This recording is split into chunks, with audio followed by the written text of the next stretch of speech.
Okay, good morning, everybody. We'll call the meeting to order. It's 9:30 and our clock here on the wall. Start with the adoption of the agenda. I'll start with administration. Any additions from administration? Your Worship, we have two items. One is Hillcrest Cemetery signage. The RFD was added to the agenda. The other item is the transfer site, take it or leave it. And the issue of the trees will be coming back in February to council meeting. Yeah, we'll leave the tree issue out till we get the rest of the information that they were looking up for cameras and stuff. So, Al? So just clarification through the chair. Is that an agenda item, the take it or leave it? Or I was looking, I don't see it on my so 8.4? adjusted, so we'll make that 8.4. Yes, sir.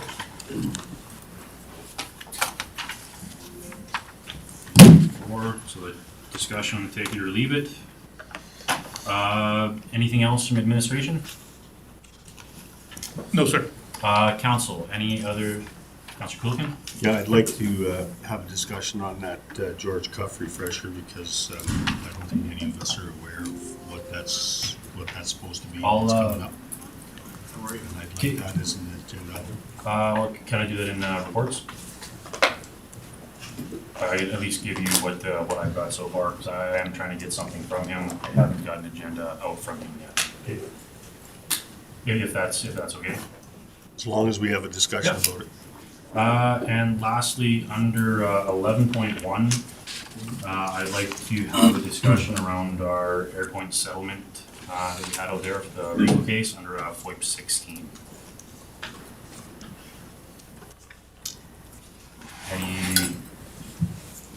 Anything else from council? Not seeing any. Can I get a motion? Councilor Prestige. I'll make a motion that council adopts the agenda as Amended. Okay, motion on the floor. Call the question. All in favor? That is carried. 3.1, adoption of the minutes. Our last council meeting's a little ways away there, December 20th. Any errors, omissions? Not seeing. Councilor Coolkin. I'll make a motion that the minutes of the December 20th meeting be adopted As presented. as presented. All right, motion on the floor to approve the minutes. Call the question. All in favor? That's carried. Now, we are about 2 minutes early, but I see our delegation for 9:35 is here. Mr. Sergeant Dodds, if you're ready, we'll Sure. move along here. Thank you, sir. Thanks for having us today. It's always a pleasure. Yeah. I wanted to have one last opportunity to appear before you and thank you for the support that I've received from this council. And it's changed over the years, but it's always been a supportive group. Retiring on Friday was my last day. But thank you so much for all the support that I've had from you guys over the years. It's very much appreciated. My replacement has been named. It's going to be Sergeant Colin Hack. Colin is coming back to Barrhead. He started off in Barrhead as a constable, left there about 10 or 11 years ago, and went to the dog world. So he's been chasing the police dog for the last 10 or 11 years, I guess. He's made the rank of sergeant in that world, and now he's coming back to detachment policing. So he has a house to sell in the Parkland area, and then he'll be on the ground in Barrhead. So hard to say how long it's going to be.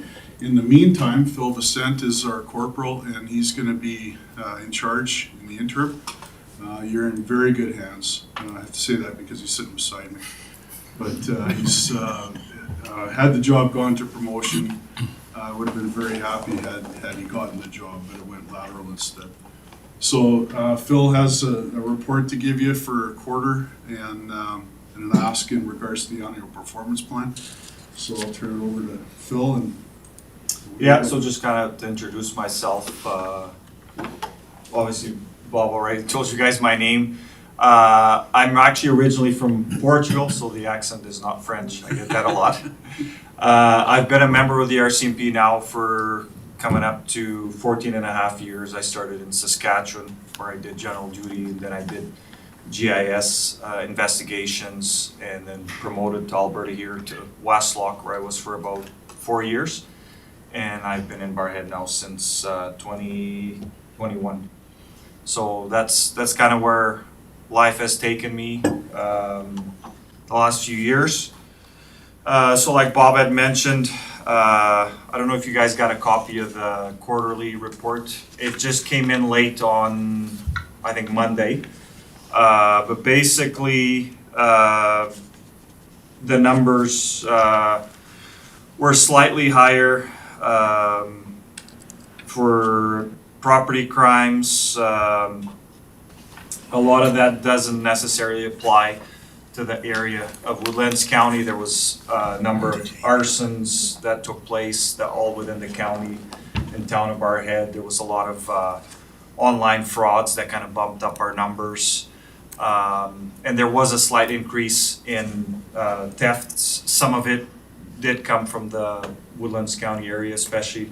There's a lot of those Tallahassee oil sites that have been getting some trouble with thefts and damage, but for the most part, things are somewhat holding steady in Woodlands County. There was actually another set of numbers I got yesterday in the afternoon, so I just had a quick look at them.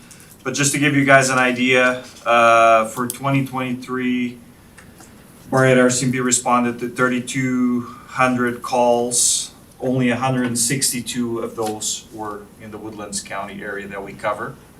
And that's, again, holding steady. For 21, I think we responded to 160 calls, 22, 160 calls, and last year, 162 calls. So again, things are holding very steady, at least for the chunk of Woodlands County that we cover, so. Phil and I talked about those numbers just a little bit coming over, and I've often wondered if every detachment, every police force in the country has a percentage of crime that goes unreported. It's always been that way, always will be that way. But I often wonder if maybe it's not a little bit higher in the Woodlands area, just because it's the geographic distance from Barrhead, and it's, well, we won't bother the police with this sort of thing. So it's the old story. Report it. We start to see a trend, we'll be in the area more. So I always encourage people, report what you see, when you see it, and we'll make an effort to get out there and deal with it. But no, the numbers have been consistent. I've been here 13 and a half years. The numbers in the Woodlands portion of our detachment area have always been fairly consistent. So it's a safe piece of the country. So. As an example here, I think was middle of December, someone up in the Timu area saw a vehicle that just didn't seem like it belonged, and they phoned us, and sure enough, one of the members went up there, had a look, and it turns out the vehicle was stolen. There's a bunch of stolen property in, I think it was a minivan, and the gentleman had a bunch of drugs on him, and anyways, it turned into a big file just out of a vehicle that was, just out of place.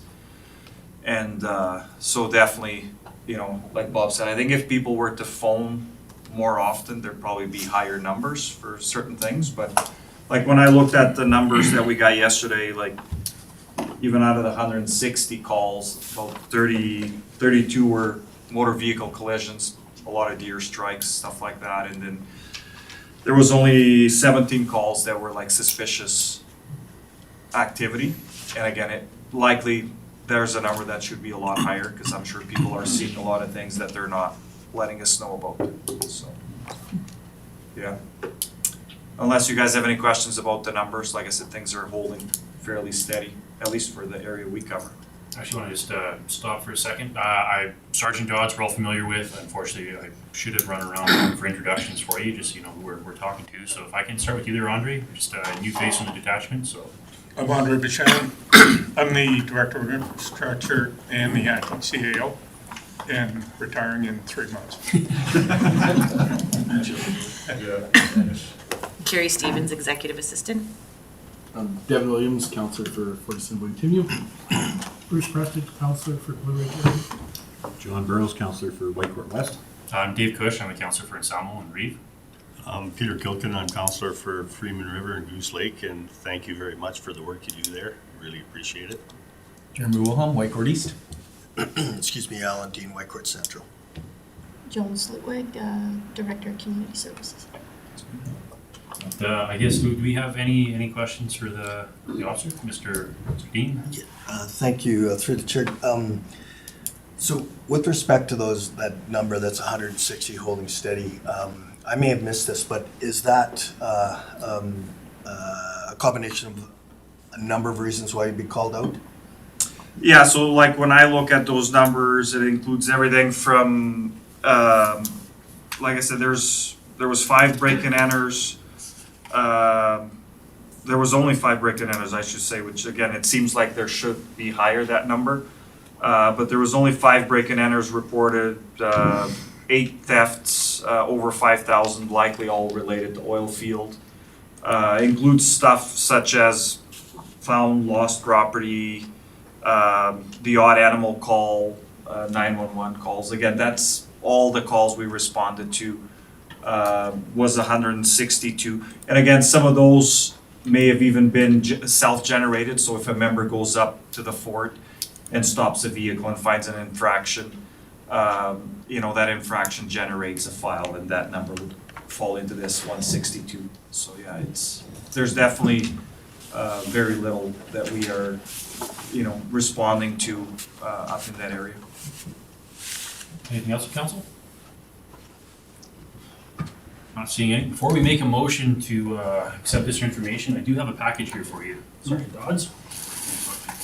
This is just from the county here for you, for all the work that you've done for us over the years. It's been a pleasure working with you, sir. Yeah. And hopefully you enjoy your retirement. I intend to, yeah. Wow, I didn't expect that, everybody. That's very much appreciated. Thank you so much.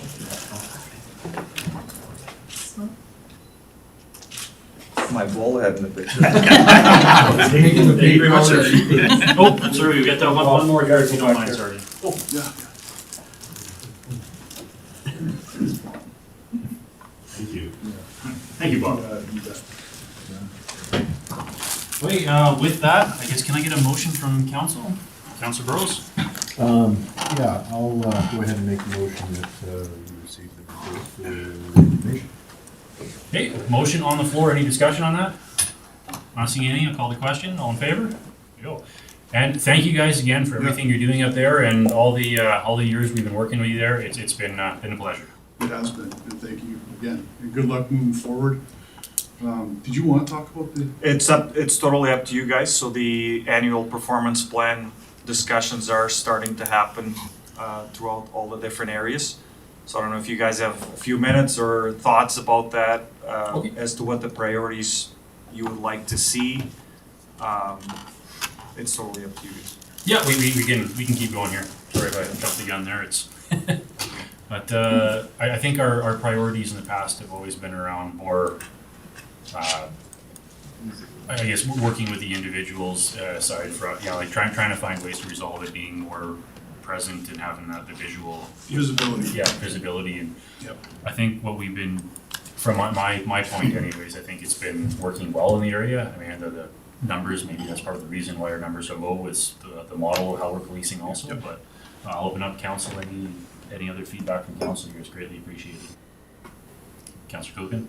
Yeah, the comment that you made about, communicating, that the residents start communicating a little bit more. I think, we're just going into, I see on our agenda, communication strategy, and maybe something that we need to do is educate our residents on exactly how important it is that they report anything to the RCMP so that we actually start to see some of those trends that you talked about.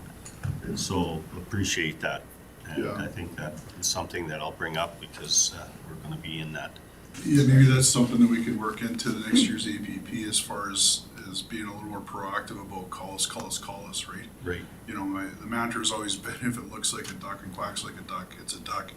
So if if somebody from the public sees something in their area that makes them uncomfortable, we've had good success more so in the county of Barrhead encouraging people to call us, and we've seen some really good successes. And Phil touched on one of those. It's just a suspicious vehicle that turns into a stolen vehicle and drugs, just because somebody called when they were uncomfortable. And that's, you know, if we get the call and we can't get there, we'll tell you that we got something else on the go. But if you don't call us, 100% we're not gonna get there. So, you know, it's just, yeah, if you guys are talking to your constituents, encourage them to call the police when they have an issue. You know, 3,200 calls? Which sounds like a lot, you know, but it's, we can manage more. You know, if we can keep generating more calls, because if we start catching more criminals, maybe it drives some of those numbers down too. So I have just a question on that, because you know, sometimes it's a little difficult, like, that wouldn't go through a 911. What would be is there a call number? Because a lot of times it doesn't go to the bar head. Yeah, so our complaint line is 674-2696. And that rings 24/7 in Edmonton at the radio room, which is the correct way to go about it, because then they get us on the radio and send us. If you try to call our admin line at the office after hours, it rings and rings, you get nothing, right? So you call that 2696, or, you know, I mean, we see a lot of 911 calls that are frankly stupid. You know, but if you've got the suspicious vehicle in your yard and you feel threatened, call 911, you know, and, you know, I won't say that speeds the call up compared to 2696, because you have to be transferred to the RCMP when you call 911, but it's still gonna get there quickly. We're gonna get dispatched and away we go. So there'd be a similar number for this side, like that would be a 778. No, it's just that 674-2696. Okay. Yeah. That's Woodlands County. That works in Woodlands County, just like it works in Barhead County. Okay. Town of Barhead, yeah. Yeah, so like last year, the two priorities were visibility, which it sounds like everyone's more or less in agreement of continuing with that. And then the second one that we had last year was substance abuse and offender management, which, to be honest, that offender management is always a big piece and a key piece. Just keeping track of all our problem children, where they are, and especially when they're released out on conditions, which is happening more and more. Just, you know, that door knock in the middle of the night, making sure they're home when they're supposed to, goes a long ways. And I think we've actually, even though the numbers seem to reflect that we've gone up a little bit in calls from the year before, I think a lot of that is self-generated, because overall for calls, from what we've been seeing, calls for service have been down. And I think that's just from a lot of that work, like sometimes just keeping an eye on the different offenders certainly helps, keeps things in check. So that, anyways, that would be my thoughts. Maybe staying with those visibility and offender management, if you guys have any ideas other than that. We had be open. gone with drug enforcement last year, but we kind of worked ourselves out of a job the year before, because we put our 3 top drug dealers in jail, thinking we would continue on. Well, yeah, they're all in jail, so we sort of put ourselves in a corner there. So you're not going to see a successful initiative in that sense for 23/24, but it's because we did good work in the 22-23 year. So, you know, Phil's idea of trying to stay on top of some of our offenders, I think, would be the most effective way to move forward, yeah.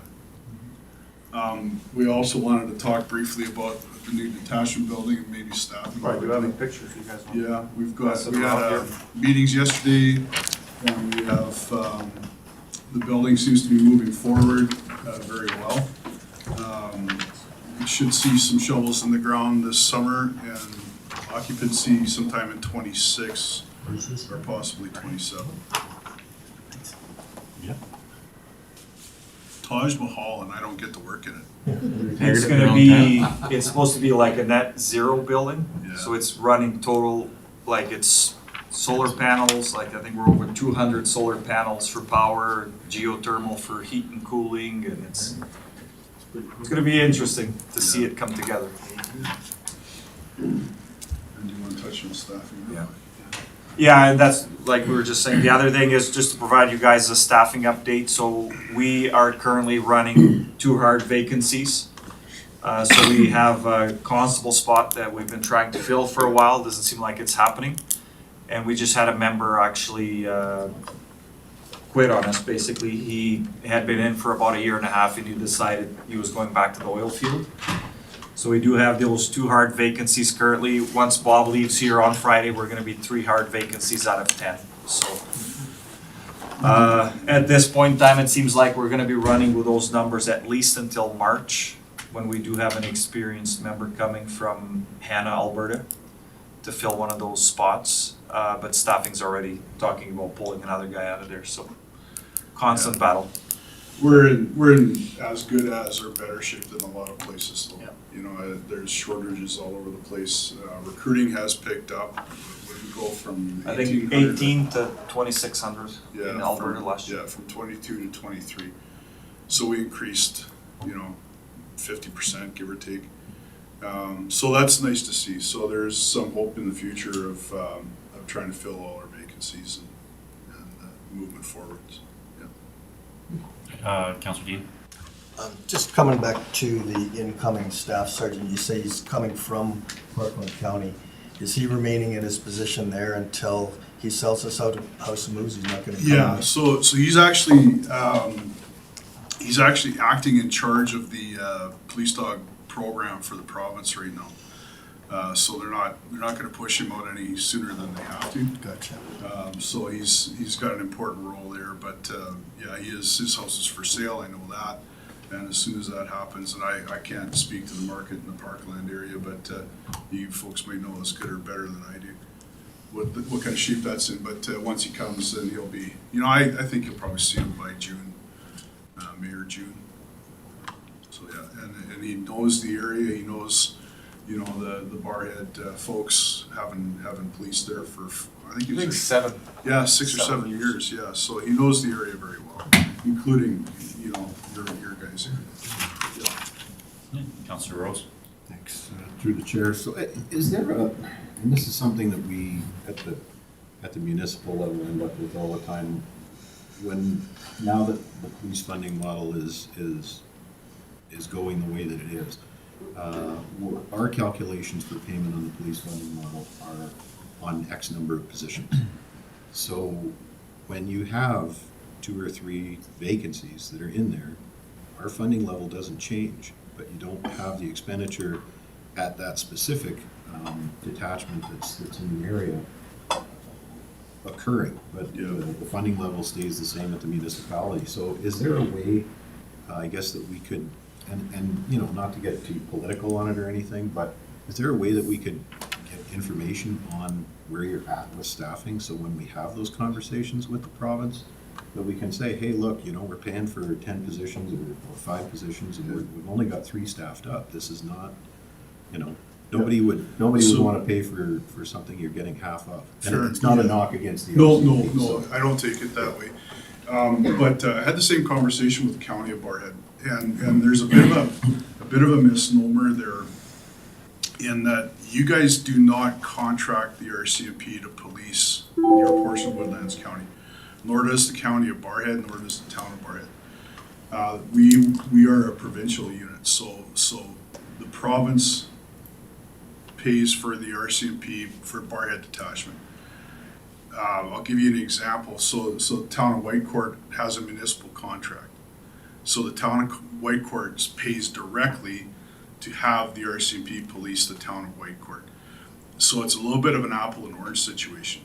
When the province started building municipalities for general RCMP policing, it's at the provincial level, not the municipal level. So our staffing levels don't affect your billing level. And it's like your money, the way I understand it, is going into the general pot for provincial policing. And I get that it's a little bit on the confusing side, and I get that it's a burden on the community. That was a provincial government decision, and so obviously we have no control over that. But yeah, so it's not something that I think you're going to see any change on. and I get the frustration there. I would also like to have the 10 members that we're supposed to have. So all of us are frustrated, but, you know, it's coming out of your guys' pockets, so I do understand the question and the frustration. Well, and there are gonna be some substantial increases to the police funding in the next little while, so that's something we need to pay attention to. Yeah. Anything further from council?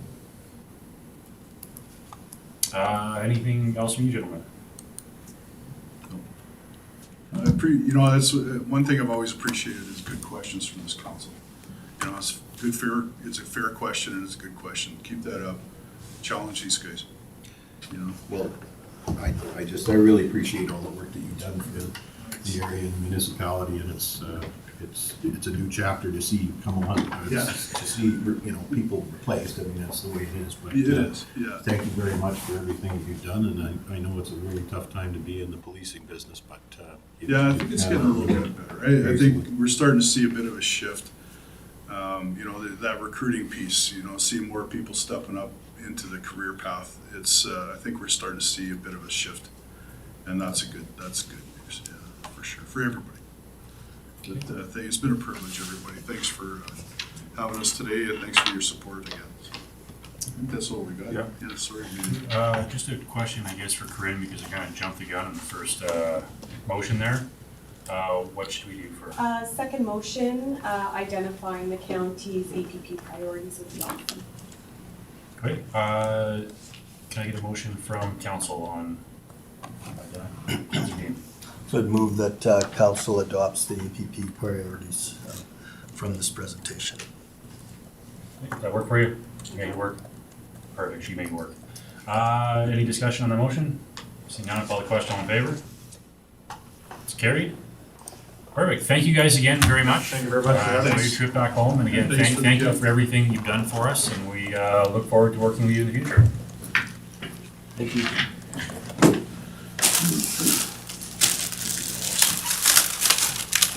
Thank you so much. We miss you. Yeah, it's been good. Okay, take care of yourself. Enjoy. Yeah. Bye, Bob. Just checking here, I know we have a delegation in a couple minutes. Are they ready to go? Thank you, sir. Thank you again. Okay, we'll hop down to our 6.2, 10 o'clock delegation on communication plans. Corinne?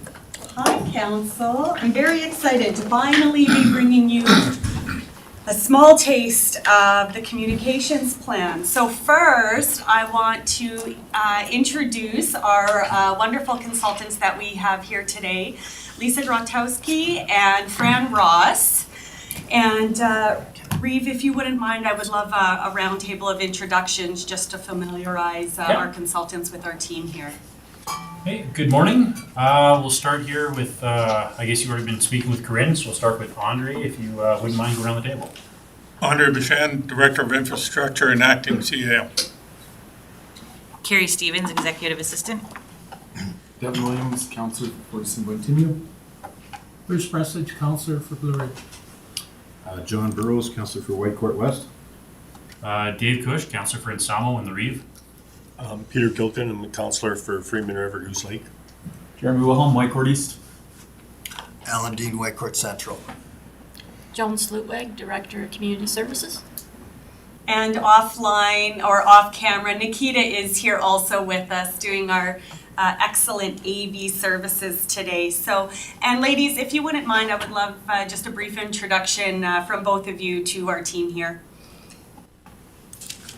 Wonderful. Good morning. I'm Christy with Rights Communities.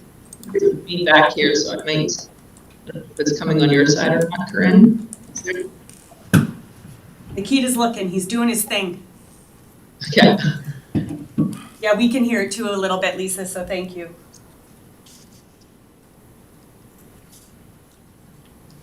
We can give it a try here. I've got a page here, but if it's not going to work for you, I will make it work for me.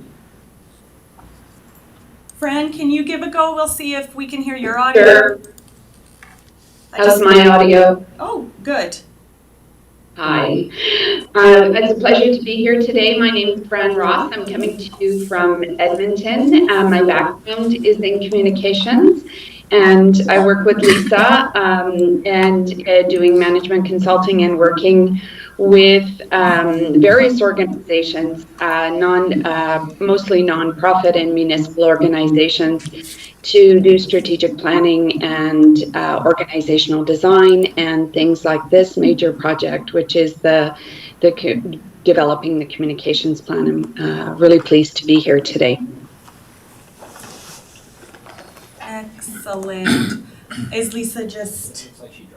I think she probably popped off to come back on. Excellent. Well, I'll just do a bit of an introduction here while we see if Lisa's technology can get sorted here. So council, I'm really excited to bring this here. I know we've been talking about this for some time. So the reason why we bring the communications plan project today is really just as an update and to update council on where we're at on the project.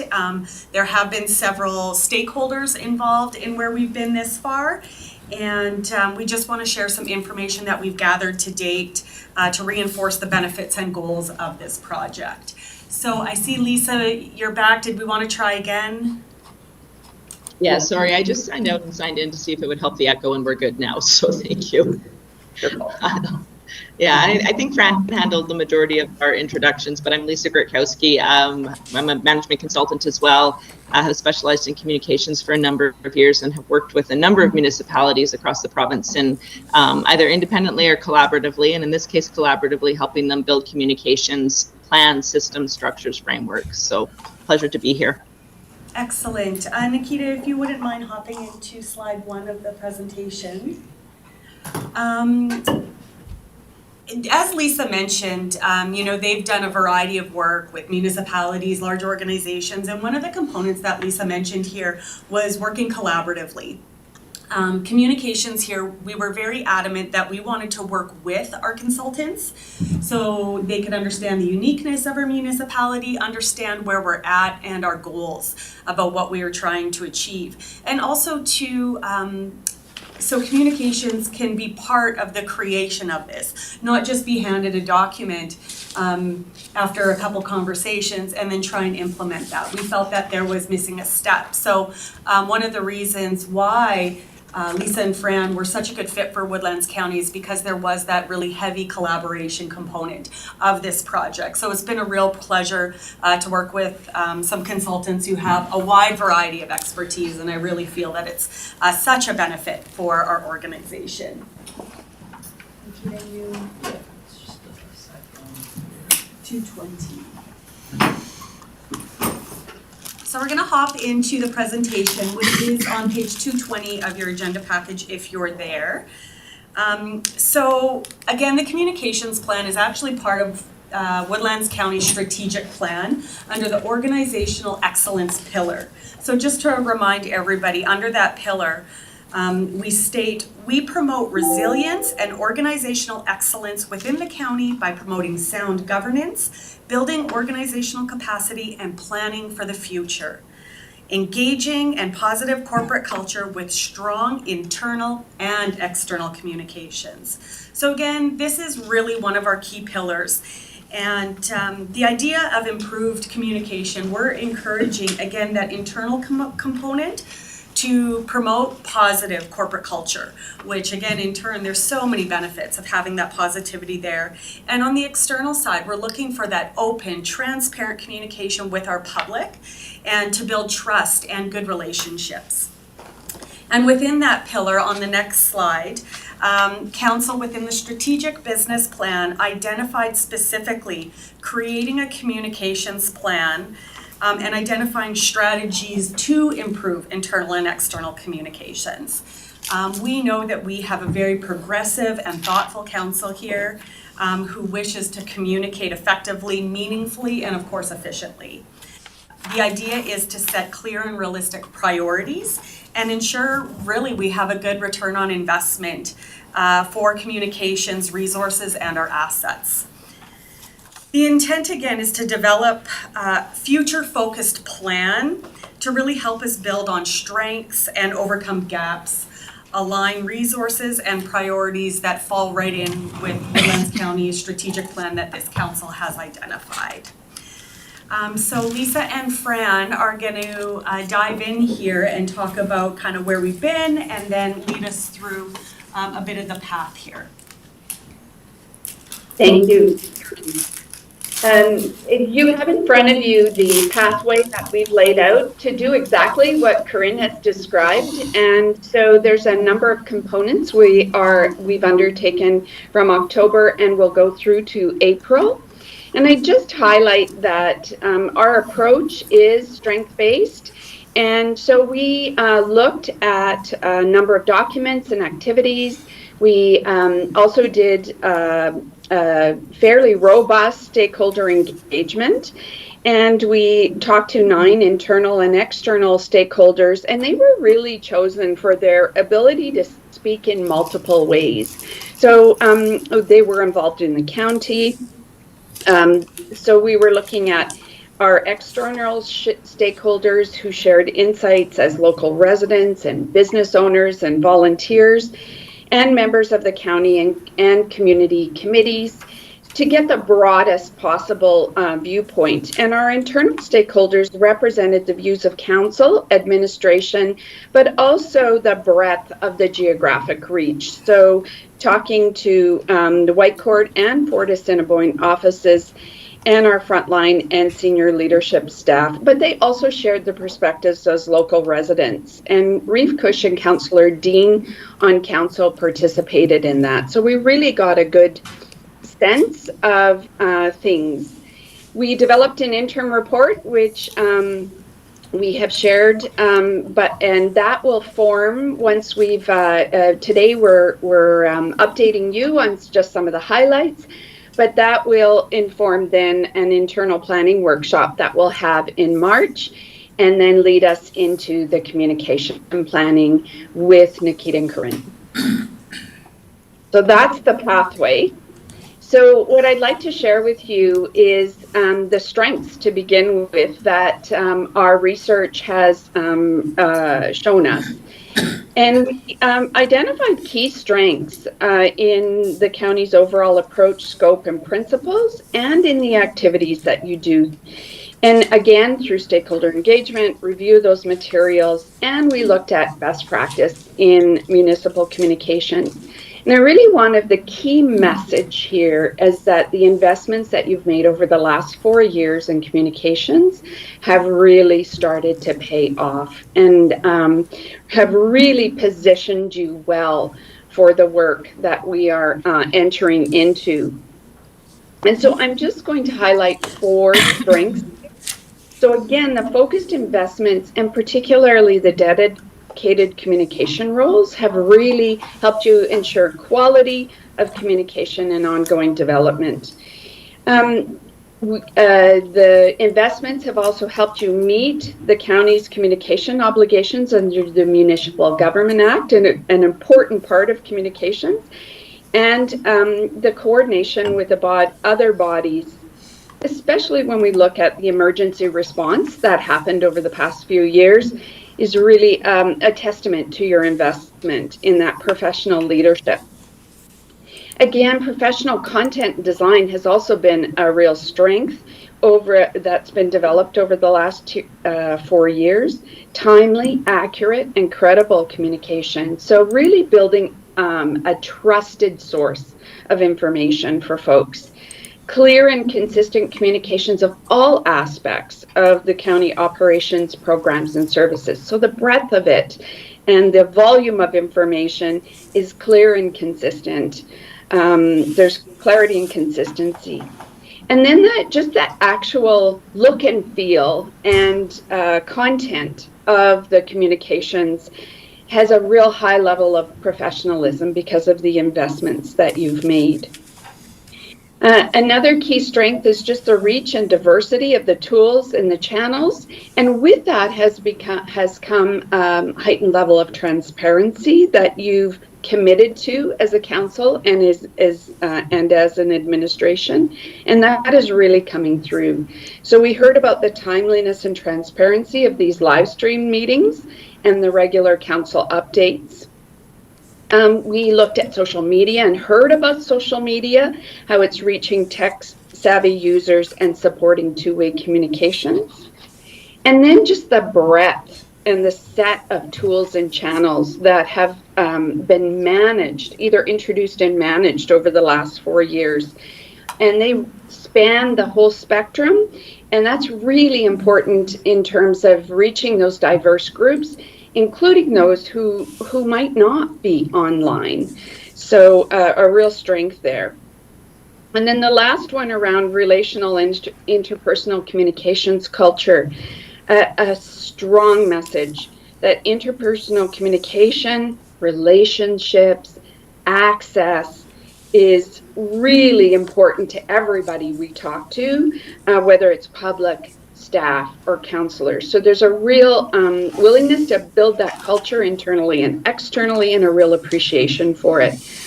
So their staff are highly motivated to be frontline communicators, we found, and they're always seeking answers if they don't have them to public questions so that they can share accurate information. County teams partner with communication. So that's been a key development over the last 4 years to develop more informed and professional communications with the public. There's a stronger presence in the community. There's open lines of communication and involvement in events. And then internal communications is supported by regular formal meetings and informal interactions among staff. And those really are the pillars of the strength that we will be building on. Thanks, Fran.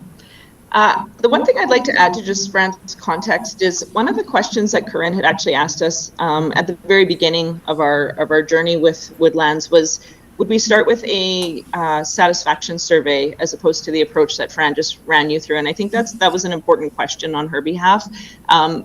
The reason that we went with the path that we did, just before I explain where we're going, is that we really wanted to take a look at the context of how you're working now, where you're building from, what you're doing, and then the opportunities and context of the best practice that Fran just mentioned from a municipal perspective, because there are best practices in municipal communications, and we knew that. And so when we were talking with Corinne and Nikita, what we really had landed on was, if we can build a strong foundation and build on the foundation that you have, moving towards those best practices, then it will put you in a position where going out and doing that satisfaction survey and having that consistent evaluation year over year or period over period, which is more likely, to give you that constant feedback for a continuous improvement approach.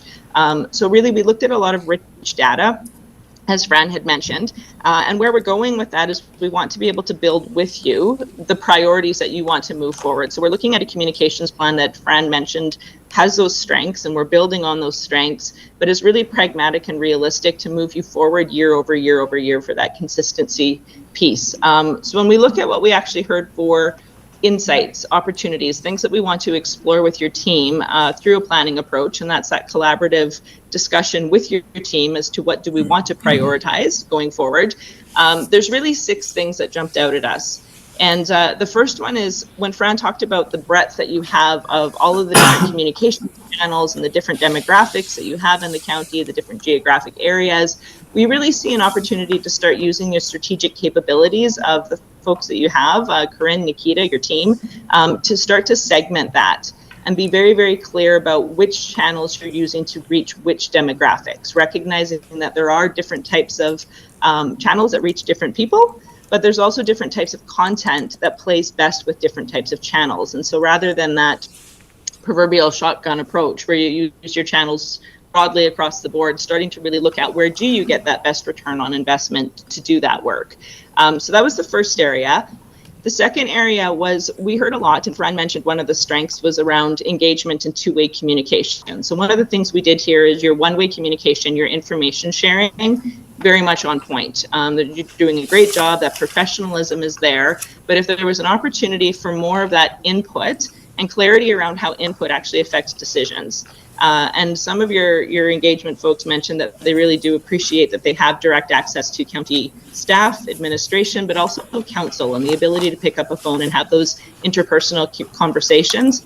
But the follow through on, if I have those opportunities to provide that input, how are they actually affecting the decision-making cycle? So that plays into public participation and public engagement. And so when we talk about a workshop and looking at prioritizing with you, we see an opportunity to increase that engagement, that role of public participation, but it is a decision that requires resourcing and clarity around how you want to use it. And so that's where we would want to be very intentful around how much you increase that and where you increase that in the work that you do as council and administration. Third area of opportunity, and this one I really want to highlight, isn't about creating more work. And in a lot of ways, what we're looking to do is to be more efficient with the resources and the work that you are doing. So the third opportunity that we really was, I mentioned that you're very, very strong on information sharing. There's also an opportunity to really humanize those things, make it engaging, inspiring, really draw people in. And then also there's an opportunity we see to start explaining the rationale behind things. So that can be the context before decisions are made, for example, on the other end of decisions. But we did get a lot of feedback to say, we know a lot about what's happening. We don't always know why it's happening or how it's going to affect people. And so building in that context, using your stories to engage people is really an opportunity where we see that you could make a big impact without having to increase that resourcing necessarily. So it would be a change of practice as opposed to a change in the resources or the way that you do that work. Just moving to the next slide, Nikita, the three other areas, and so these are just sort of our top highlights, is we did hear that you've got a strong interest from the external folks that we talk to and their networks, for your networks to actually help you be part of that interpersonal engagement with your constituents, residents, businesses. And so one of the things we wanted to look at was how to use your network. So when you think about social media being about networks upon networks upon networks, we have those interpersonal relationships as well. You have them in the community, you have them with businesses. And we did hear a strong desire to say, you know, we'd like to help get that information out, but we need that support, that enabling, that permission, if you will, to be able to play those roles. And so we see an opportunity there to be really specific about who your partners are and how you can work with them to ensure that you're getting those messages out to the demographics that we talked about segmenting to as your first opportunity. On top of that, number 5 actually builds on that to say we had really great internal conversations, and your team members are very interested in ensuring that they're sharing the right information with the right people at the right times. And what we had heard from them is that, you know, we're willing to do the work to find that, but it sure would be easier if we had some of that at our fingertips. So number 5 is really about enabling ambassadors. You've got a team of Woodland County staff, internal staff who want to be doing and saying the right things. You've got some cyclical things that we know that happen in municipal calendars, like your budgets, for example, when new programs are introduced, service changes. And so making sure that everybody has that consistent messaging will go a long way to that ambassadorship. And again, ensuring that you're getting that as much information out to people as possible, but using those interpersonal channels that the county really values and that we heard was greatly valued. And then the final opportunity specifically goes to the tools that you're using. And web is at the foundation of this. Social media is a little bit, but it's really about those digital tools. So we did hear interpersonal communication is excellent. It's valued. People will still want to have those open door policies, the ability to pick up the phone, but knowing that those tools are there and knowing that there's demographics coming up that very much rely on them. Usability, user interface was really one of the things that came up. And so one of our recommendations that we'll take a look at through the planning session is that taking a look and making sure that the usability of your interfaces, people can find the information that they want, that they can get it in a timely manner, that they're not frustrated looking for it and then having to make that phone call anyway. So just really creating the efficiency of the digital tools and how helpful they are, and that people are getting both the information that they need, but also that engagement piece that we talked about earlier from the inspiring perspective is where we see an opportunity. And you can see that there's interlinks between all 6 of these elements as we're talking them through, right, and how to actually make them work and enable them, which is what the intent of our plan would be. Hold you for sorry, just interrupt for just a second. We got the councilor's got a question here for you. Councilor Dean. Oh, sure. Yeah. Through the chair. Thanks, Lisa.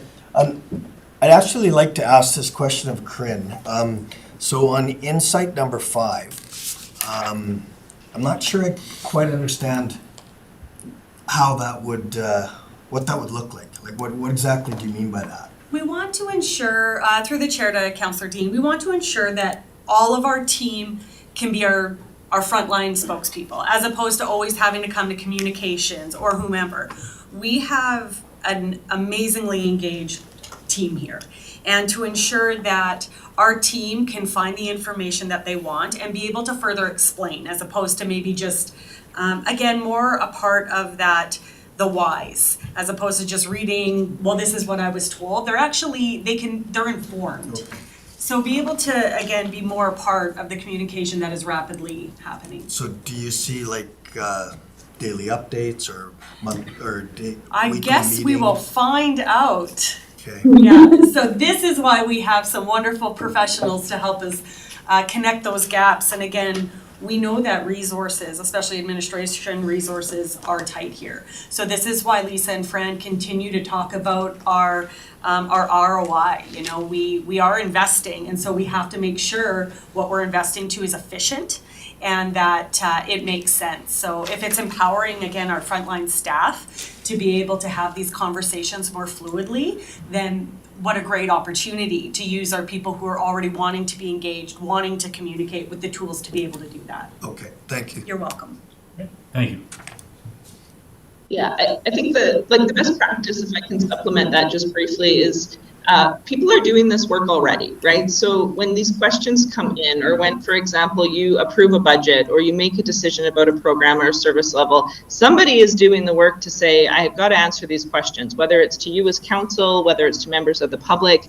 And so it's just being really intentful about making sure that's somewhere that people can have it. And that's where we'll talk about how do we make it available? Like the question, is it daily updates? Are they posted somewhere? Are they briefings that go out? And it's not everything. It's where you know on a cyclical basis as a county that you're getting these inquiries from people, right? That they want to know about the seniors benefits program, as an example, that they want to know about your budget. So just making sure that that is readily available so that it's consistent for folks when you're doing that work already. Just our last slide. So I want to emphasize where we go from here, because Fran and I can come in and we can have all the ideas in the world. And as you said, one of the benefits of the work that we do is that we work with a number of municipalities, and we do stay abreast of best practice and what's working in municipal local government. And we love to bring our ideas to the table, but we need to make sure that they work. We need to make sure that they work for you. We need to make sure that you don't have a plan that sits on a shelf. And so what we've asked Corinne and Nikita is to help us organize together collaboratively a workshop where we do that tough work, where we actually wade through this and say, here's what we understand, challenge us on this, challenge us on the things in this report, for example, help us understand your context. Now let's talk about what's pragmatic, realistic, and going to make the biggest difference for you in terms of ROI. And we're going to look at that over a 4-year period, and it's going to make sure that it builds and it builds and it builds from a continuous improvement perspective, so that when we're having a conversation in a year from now, you're going to be able to tangibly say what Fran said at the beginning of this presentation, and that we do see improvements in the way that your communications are going. You've done good work in 4 years, but let's be very, very deliberate about where you're going to get the biggest return on the work that you do or the changes that you make going forward here. So we're looking at a 4-year period, and we want to be very, very intentional about sequencing your work, your investments, your change, so that it makes an immediate impact, and you can move to that evaluation approach where you're constantly aware of where that value is coming from and where you may want to make tweaks and changes going forward. So the workshop will be March 6th, and it will be an administrative council workshop. As I mentioned, Corinne is helping us organize that. And then we will be sitting down with Corinne and Nikita and working together to build that plan out, a plan that we obviously want to be able to bring back to you. I think that's a fair review of where we're currently at with things, and hopefully align with the expectations that were set by council. We are more than happy to answer any questions about what we've learned, where we're going, the approach that we've taken to make sure that this does do what everyone wants it to do. Thank you. Councillor Coulton, you need your hand up. Yeah, through the chair to you guys. One of the things that I'm not sure of, and it may be embedded in the strategy here. Communication is also, there's also necessary to be an educational component, especially the roles that we as council play, what our responsibilities are as councillors.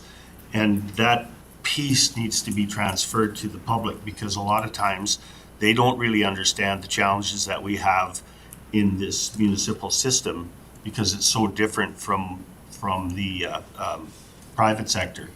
And in order for our communication, in my view, to be really, really effective, the people that are going to be affected by the decisions we make have to know the constraints that we operate in. And so I'm just wondering whether that's embedded in the strategy here too, because I don't see it, but that could be just me.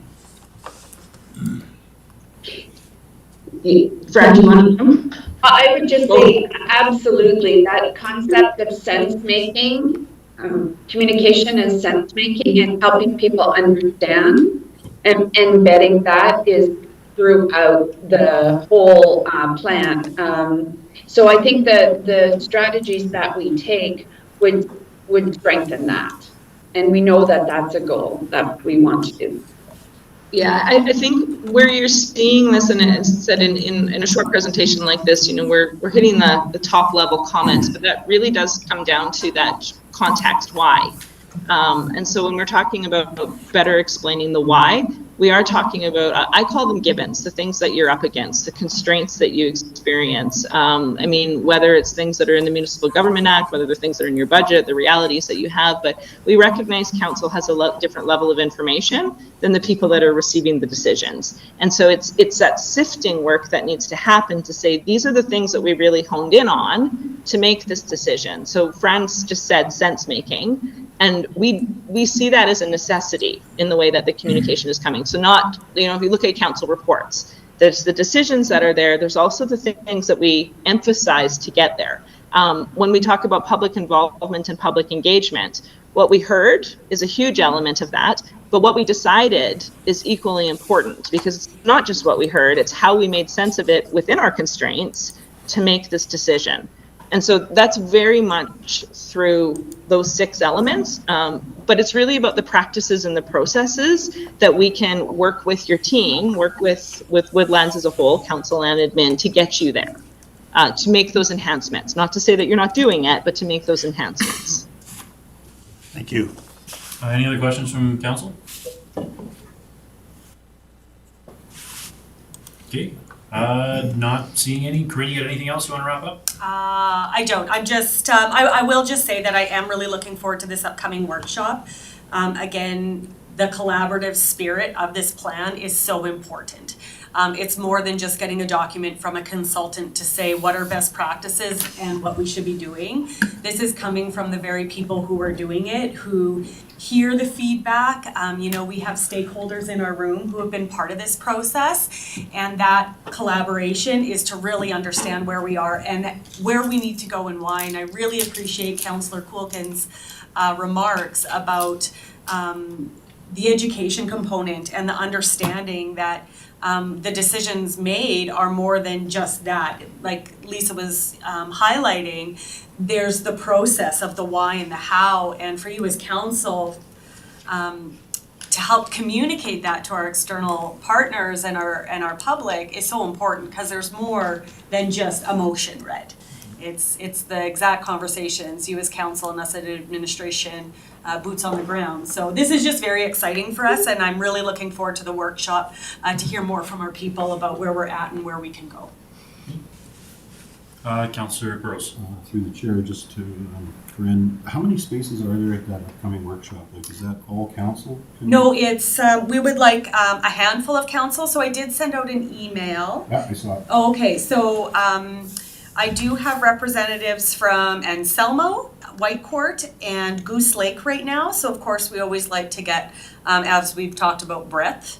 Would always love to identify all our areas, but certainly, Councillor Burrows, if you have availability, we'd love to have you. Okay. Anything further from council? I'd like to thank you for your time and your presentation. definitely a lot of work put into this, and we can't wait to see what you guys develop here in the future, and can't wait for the workshop. Thank you, ladies. We'll talk soon. Okay, with that, Councillor Wilhelm. I'll motion that council accepts communications plan interim report as information. Okay, motion on the floor, any discussion? Seeing any, I'll call the question, all in favor? And that's carried. Council, okay with taking a 10-minute break here? Okay, we're gonna take a 10-minute break. We'll be back at 10:40. Just let us know when we're off there.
We're back. Move on to back on the agenda here. Item 5.1, bylaw 611-24. Ms. Ludwig.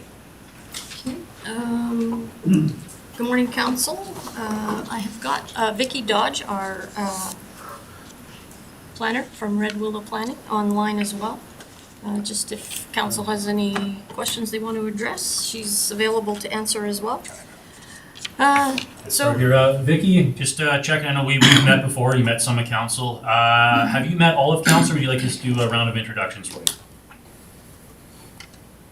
I've been on the call on the committee meeting since the beginning, so I have seen a couple of rounds of introductions already. So if you're okay, I'm okay to just continue. We'll keep going. Thank you very much, though. Okay, thank you. So administration, along with Red Willow Planning, we've completed a comprehensive review of the municipal development plan that was adopted back in 2013. We've had extensive public engagement with respect to the proposed amendments to the municipal development plan. The process essentially had started back in 2016 with a different consulting firm. We had some public engagement, and then, of course, there were various things that transpired with respect to our intermunicipal development plan, discussions with the town. The consultant retired on us. Then we had a 2019 reorganization and financial recovery plan and COVID, and it kind of got put on the back burner. So in late 2022, administration reached out and got a consulting firm, which is Vicki. And then the following public engagement occurred as a result after a quick review with administration and Red Willow Planning. So in 2023, we held some open houses down in Fort Assiniboine as well as in Selmo. We did a commentary on amendments, and the draft MDP were placed on the county's website. And then council on October 18th at their governance and priorities meeting also reviewed the draft municipal development plan. And then we held a final round of open houses held in November 21st in Fort Assiniboine and November 23rd in Whitecourt. Not a lot came out of those two particular, or anything different came out of those two particular open houses. We also had invited members of our Municipal Planning Commission, the Subdivision and Development Appeal Board members, as well as we had our Economic Development Officer do a review and provided some suggestions and commentary around the document as well. So after all that consultation happened, we had our planner do some updated commentary within the document itself. And again, that was put on the county website for additional opportunity for the public to provide comment. As normal, our advertising was through local papers, the Express, Woodlands County Facebook page, and the county website. The public engagement sessions were, in my opinion, very well attended and there was well received. We did get some good feedback from our ratepayers and have been implemented into the final document itself. We've attached a summary of the key amendments and additions, as well as the farmland assessment valuation that the county has chosen to utilize for future subdivision of farmland in particular. So this is a legislated document under the Municipal Government Act. Council must adopt a municipal development plan. Under Section 692 of the MGA, it also requires that a public hearing be held for any proposed bylaw. And then we also are legislated as far as the advertising and the fact that how a public hearing is to be run. So administration is just recommending that we proceed with first reading, and then there will be additional opportunity for council, the public, to provide comments at these public hearings. Traditionally, we have held them in two locations, Whitecourt and Fort Assiniboine, just to give both areas an opportunity an additional opportunity. So we're looking at February 27th at Fort Assiniboine in conjunction with the budget open house, or after the budget open house, sorry. And then on February 28th during the council's regular meeting. I've included a little bit of a hierarchy in your RFD as to where the municipal development plan lays. So as you know, the Municipal Government Act essentially lays out the foundation on how municipalities are to operate and the requirements that are needed as far as planning documents go. Our intermunicipal development plans are kind of next on the list. That's a long-term planning document. And again, it's just outlining strategic growth on both sides of the boundaries between two municipalities. We have 7 rural municipalities that we border, as well as we have an urban, the town of Whitecourt. We have 1 rural IDP. The others we were able to obtain exemptions through the province. And then, of course, the one that we have with the town of Whitecourt that will be further reviewed this year. So then we come to the municipal development plan. It's a very high level. It's a long-term future growth and specific areas of development. And then, of course, then we knock down into area structure plans, which get a little more detailed, which provides for a framework for subdivision and development. So where municipal servicings go, road configurations, housing densities, land use, gets a little more detailed with the area structure plans. Then, of course, we have our land use bylaw, which provides your specific land use districts, development regulations, procedures for processing development permits and subdivisions, land use amendments, and mechanisms for enforcement. And then further, we have documents that pertain to the land use bylaw, which are design guidelines and construction standards and any other policies or procedures that council may have. Not sure if you want me to go through the key areas that were amended in the document. We have a few members of the public here who might just even highlighting some of the key areas. Sure. Some questions come out, so. Okay, sure. So the overall layout and the organization of the topic areas, it totally revamped from what the old document was. I'm quite pleased at how this one reads. Very easy to go through and maneuver. So we essentially streamlined the content, looked for repetitiveness, and ensuring that the objectives and policies were actually something that were achievable for the municipality. Of course, we added the discussion around how farmland, agricultural farmland, is categorized and can be developed and subdividing. And I guess the key change used to be based on soil classification, and we're looking now at farmland assessment values, where will be in the land use bylaw essentially more detail to how then these parcels can be subdivided based on those farmland assessment values. We've also added, as a result of changes to the Municipal Government Act and of course different federal legislation, a section on reconciliation. We've added in our mapping, in particular, the 2 treaties, perhaps how we want to address, we have to, of course, through the MGA, refer these documents to the Indigenous groups and get response back. There's also, under the implementation task, and I know this has already been an idea that council is looking to do, is to create a reconciliation action plan. We've removed, of course, outdated language and jargon, making it more up-to-date. For example, smart growth used to be a term, used to scare a lot of people. What does smart growth even mean? So we've just, cleaned out a lot of the jargon terms. We have added more context around the environment responding in particular to events such as flooding, wildfire, developing in more hazardous areas, which are your steep slopes, and floodplains, of course.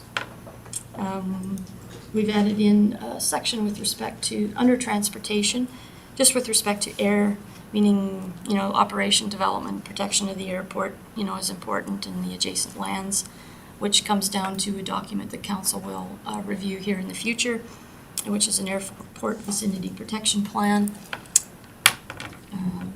which will be attached or embedded within the land use bylaw itself, because it'll have specifics to it for development in and around that area. I think the big thing with this municipal development plan is that we have included an implementation task summary.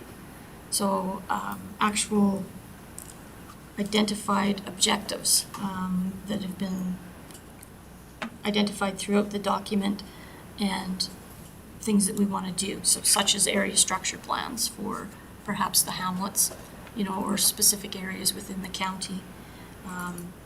And we've indicated who's kind of responsible for that department, or for that, and then time frame as to where we would like to see that do. So it could be things like additional flood hazard studies, those area structure plans. One thing I did miss on here is with respect to economic development.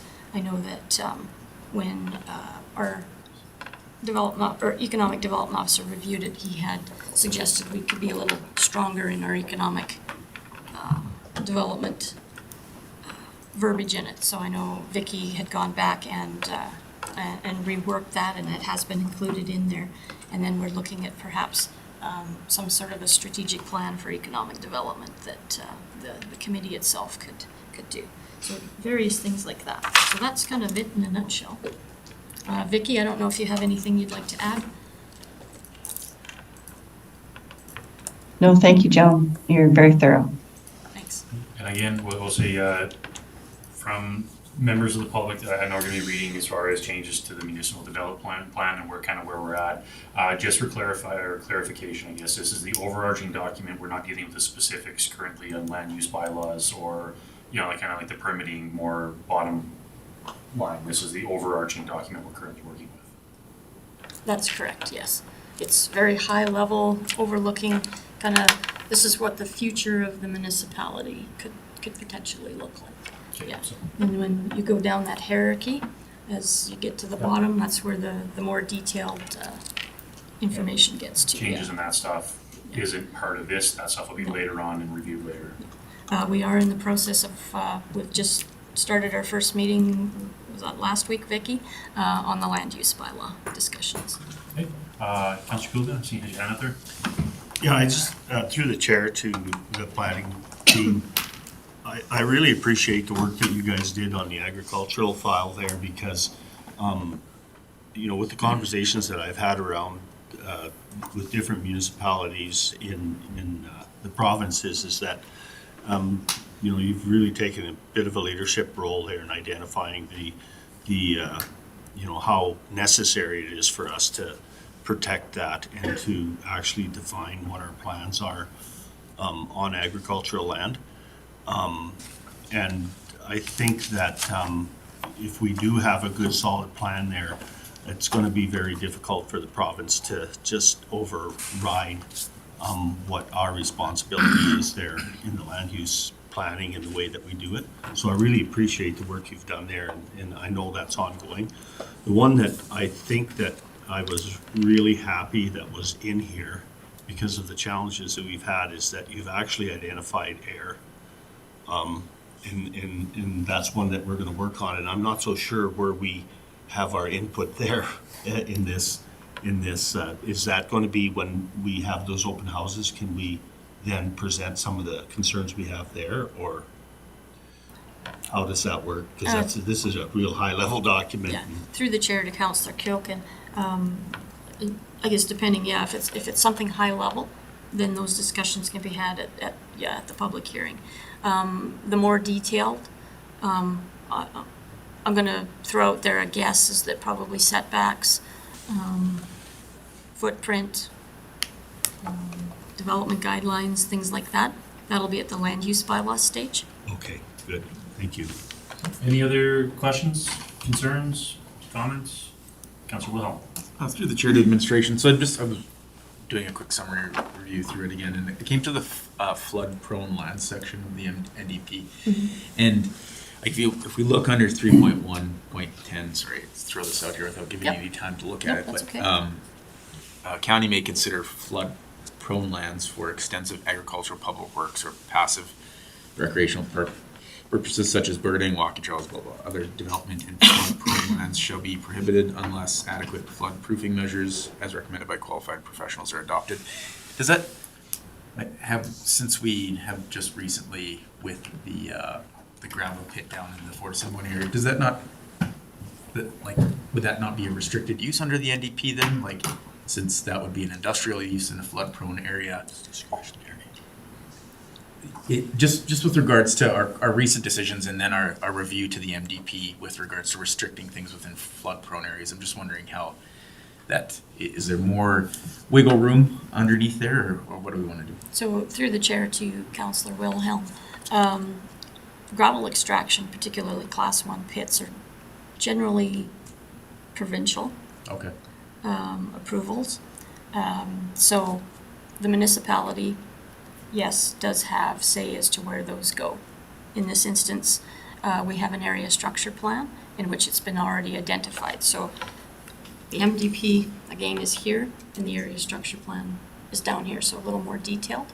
And it was determined at that time that that particular area would be preferred for gravel extraction. It's got very high value gravel there. And just as an example, we have an industry that's perhaps looking at developing gravel again on the floodplain. And I won't say the location because it might give it away. But, and the same thing is that we've requested they do, in particular, an area structure plan, which will give those more detailed plans of how they're going to develop that in the flood fringe, or it's flood fringe and floodway, I guess, in this particular case. And it'll give more details as to, you know, what kind of inland uses can occur in that area. Okay. And I don't know that just because I didn't want to see us handcuffing ourselves at a high level with development. I know that floodplain area is still kind of a touchy subject. So. Anything else from council? Councilor Burrows. Through the chair, so just as a procedural end here, so the document's a couple hundred pages long. We've got it in draft form. We're going to do the public open houses and stuff on it. Where's the revision, the opportunity to revise on this? And if we do revise, do we have to go back out and open house everything? Just take me through the process of developing this. Okay, so through the chair to Councillor Burrows, what we did was administration initially had a review of it, and based on comments that we've received from the public through the years of the development process, you know, and we hear loud and clear from our ratepayers what's working, what's not, etc.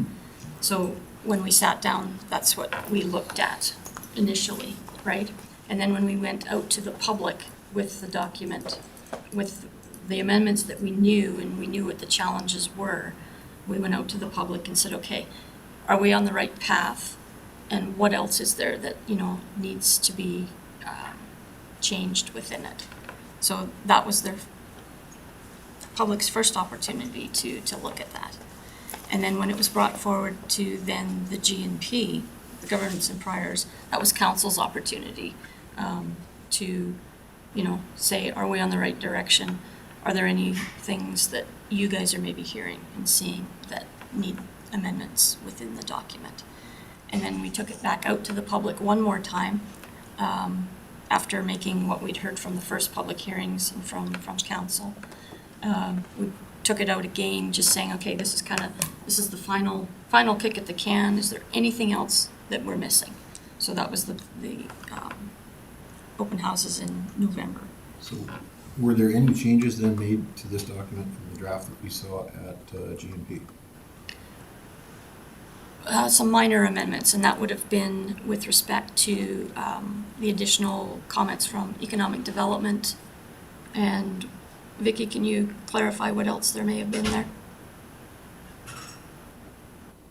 Thank you, Joan. We had a couple of comments come in. Economic development, somebody from your Municipal Planning Commission had some really good, insightful comments that were reviewed. I also wanted to add that between public hearing and second and third reading, there's an opportunity for revision. So if things come up at the public hearing that warrant revision to the document, before going into second and third reading, those revisions can be made, brought back and articulated in the second and third reading reports so that it's part of the public record before moving forward with final adoption. Okay. And specifically, the reason that I'm asking this is because, and I want to, with the land use planning document coming up as well, so I sit on the MPC, and, we have lots of conversations and we see lots of things coming in. But I don't think any member of council was involved at any level of this document, and we didn't kind of hear some of those things that were coming from the public, and we didn't, so we're behind the process. And I know administration's really involved in it and everything, but it makes it hard. And then if there's changes from one to the other. So, and again, like I said, I brought it up at the GNP, there are 6 municipalities right now that are looking around pre-zoning some of the SMR type of thing. I don't see any of that in here yet. There's mentions around alternative energy and things like that, but and my point of that is when you start talking that N-word, I think that's a conversation that has to come out with residents, and it's going to be a long time having that conversation, because there's an emotion that gets invoked with that word.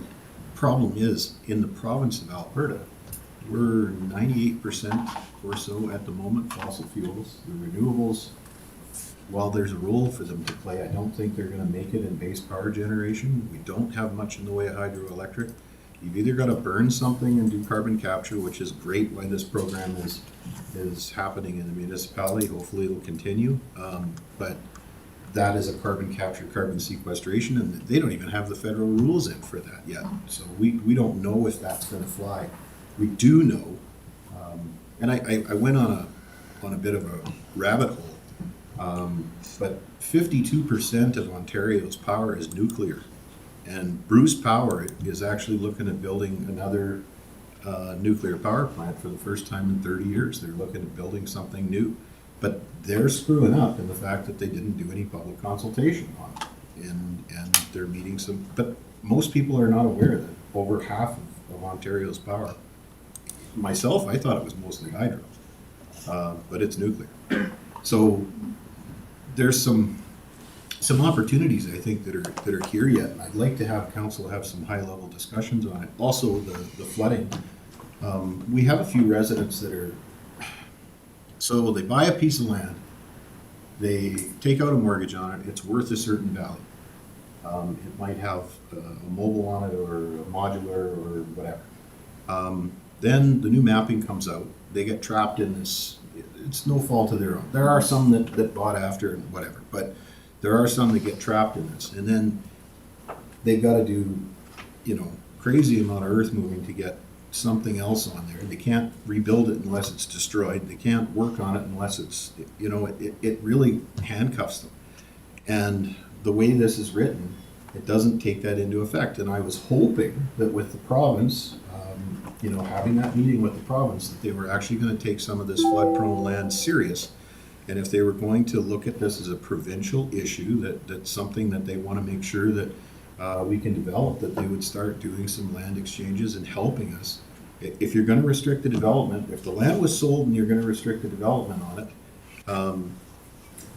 at a certain value, then you restrict the development on it. It traps people in that land. So if the province isn't interested in helping municipalities with this, I don't see why we should be costing people 20 years of their lives trying to go through an application process and all the rest of it. If you want to, but I'd like to have these conversations at a council level. So there's a couple of fingerprints that I'd like to see on here from council, and the opportunity didn't necessarily present itself the way that I hoped it did. So I'm hoping we'll get a little bit more engagement with council on land use end of things, because yeah, and I still think we should, as a council, have a conversation about some of these long-term types of things like SMRs. So.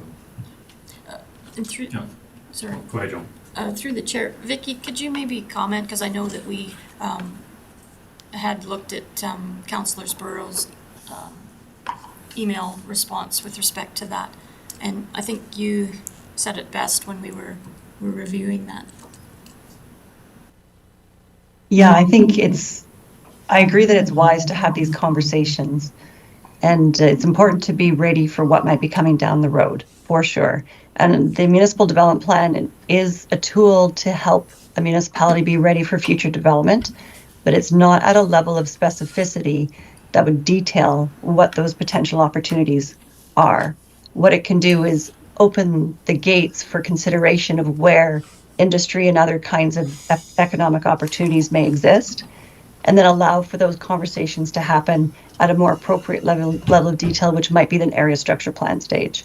So if a particular player came to town and was doing a site selection process, then we'd be able to engage with the municipal development plan that has identified suitable areas for that kind of use, and then walk them through the more detailed process of actually doing land suitability assessment and that sort of thing. But the municipal development plan, because it's so high, sometimes what happens is if you put the level of specificity in, and in 6-7 years' time, that industry didn't come to fruition, then your document's really dated. So we try to avoid putting in that kind of specificity that outdates your document, but still maintaining that openness for opportunities as they come. So, and with respect to that, that's fine, but there is a level for it to sit at. So, if a response had come that was discussed, and then I got that back in an email form, and this was the result of the discussion, Yeah.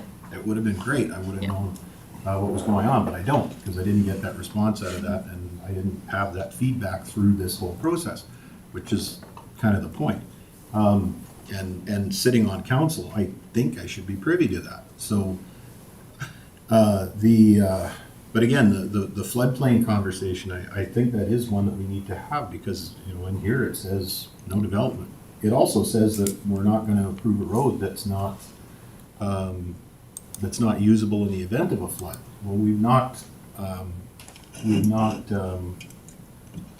Flats Road out 3 times and rebuilt it at the same level every time. And I know the disaster recovery funding says that we can't build it any differently and all the rest of it, but we just, it says there that we're gonna build a road that you can use in the event there's a flood.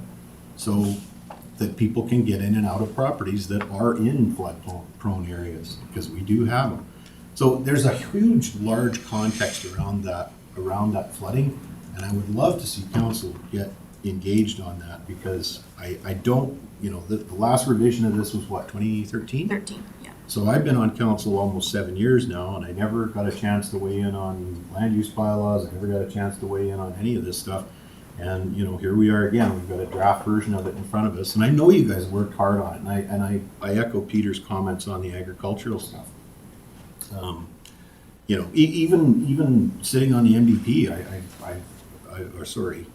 NPC, I've heard comments sometimes, well, I wouldn't let a secondary dwelling go in this location kind of thing. And, I think, well, why do people buy land? It's so that you can have, the ability to build a piece of dwelling unit.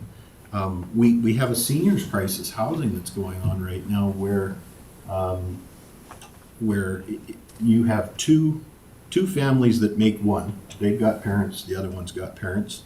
They might not want to live together, and I wouldn't blame them if they didn't. And, you got 70 acres, for crying out loud. They don't need to go into a home. They don't need to buy apartments. They could, you could easily have seniors housing on some of these things, but council needs to have the opportunity to have those kind of conversations. So I'm trying to be bright and airy about this as a matter of process, because I think there's some there's some really good work that's done here, but I think I need to see some council fingerprints in it, and then we'll be happy. Councillor Coogan? Yeah, it's really interesting. I actually support what John's saying because at our Ag Service Board conference, there was some really interesting presentations, and one of the things that came out in the presentation was the grid systems with this energy transition and how actually the industry itself actually appreciates the fact that there's a moratorium on development of these alternative energy sources, and the reason isn't because of the land use as much, but the fact that they really want to position themselves where the things that they do are efficient, and this is where your conversation of the modular reactors is that where are we going to put them? Because if we're actually going to build those things efficiently, we have to have a big overarching plan. And we as a municipality have to have the conversation of where is it that we would actually put one of those places. It's very similar to what's happening out here with the proposal of another power generating plant and 4401. So our bigger plan has to be more fluid. What John speaks about with tiny homes, these are challenges that are already being addressed in southern Alberta because people are moving out of their homes for a multiple number of reasons. So I think that we need to, as a council, have those conversations to actually understand better what our role is in land use bylaws, some of the municipal development and those things. And I think personally that that's our responsibility because we should have our fingerprints on that overall plan at some point in time. Councillor Dean? Thanks. Through the chair, I agree with Councillor Burrow's comments that some of the items in this document, from an overarching point of view, need a little deeper focus, perhaps. But I guess my question, I'm going to contradict myself now, is this the document that we do it at, or is it an area structure plan, or is it a land use bylaw? What I'm hearing Joan say is that this is really overarching, and that when we get to the point where we're going to look at extra garden suites and that sort of thing, that would be a different document, presumably land use bylaw, or so my question is we've had this come before us at GMP. A little surprised that John didn't get a response to his email, but what's the path forward you're seeing, John? And if I can respond, Mr. Chair, if I look at the what do you call the trees? Oh, the hierarchy? The heresy? Heretic? Hierarchy? Hierarchy. Hierarchy? Yeah. The hierarchy. If I look at the hierarchy chart. The heresy. Right, not the heresy. However you want to, yeah. The MGA says you've got to have an IDP.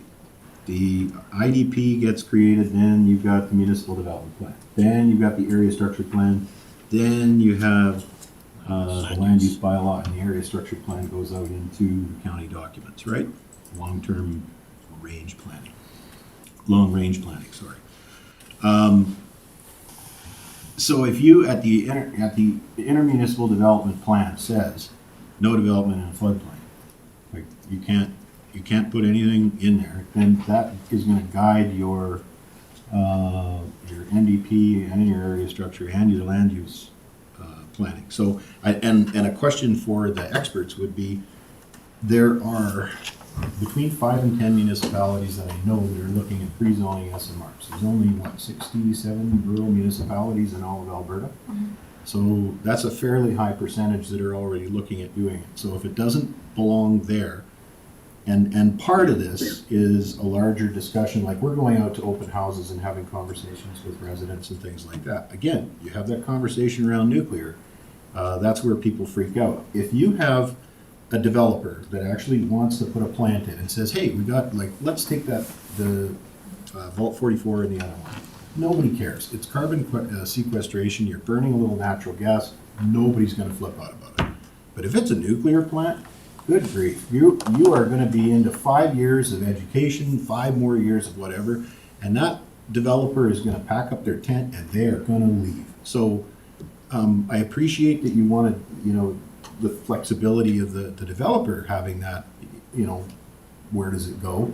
But you have to start having these conversations with residents at some point, because within the whole conversation, there might be enough people in the municipality that will say, you'll never get a nuclear plant. It doesn't matter what it is off the ground.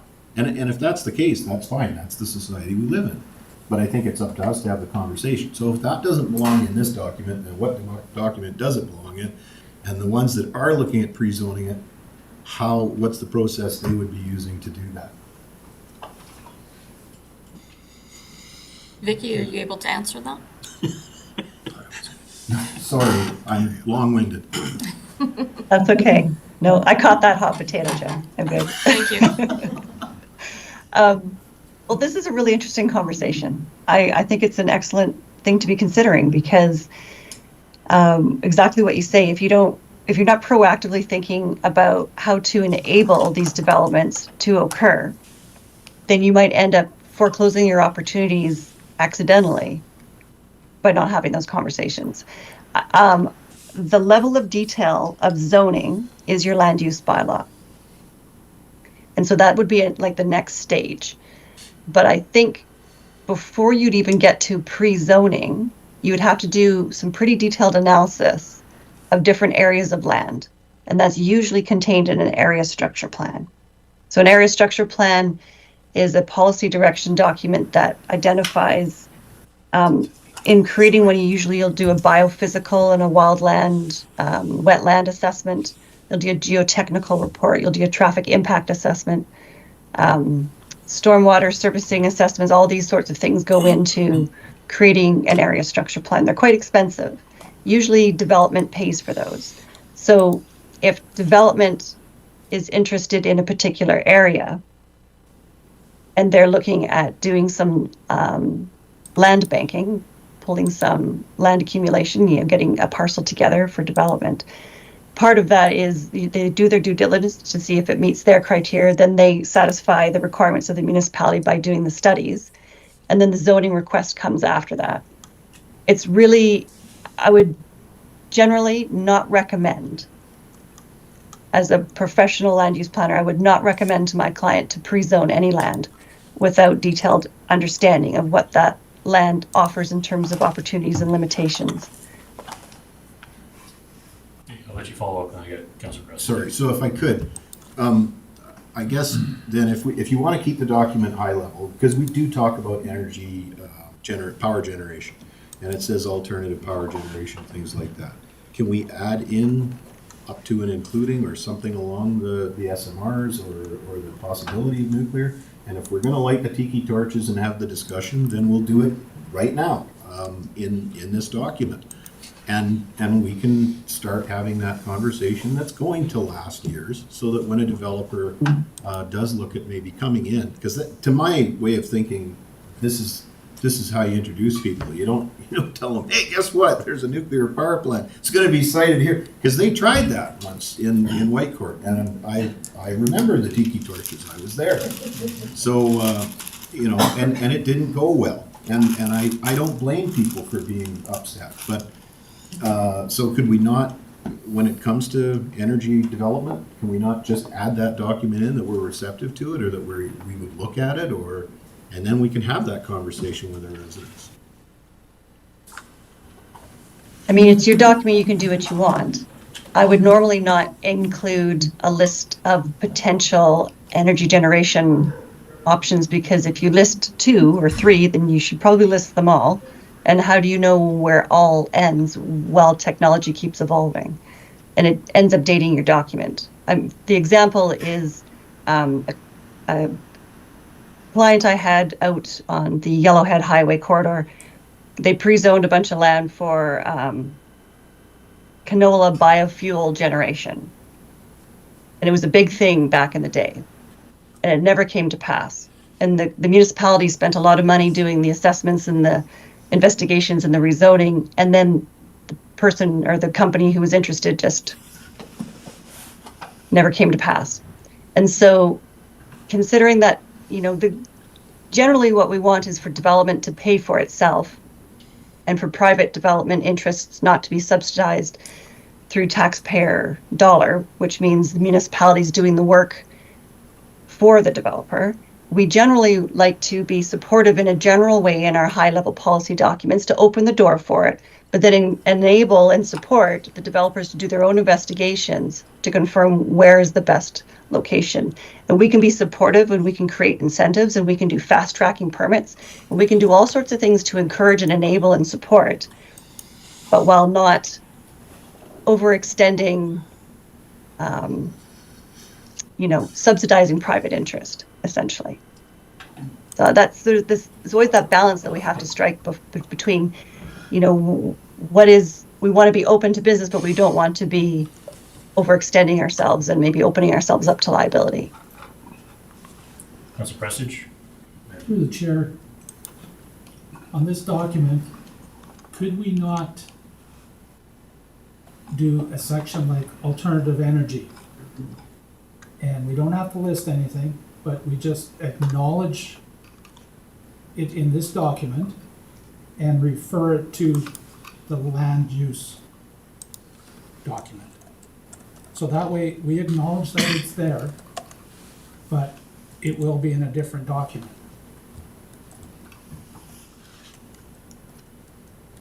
Peter and then over. I just waiting for, I think he might have a response or. Okay, yeah, if the question's directed to me, yes.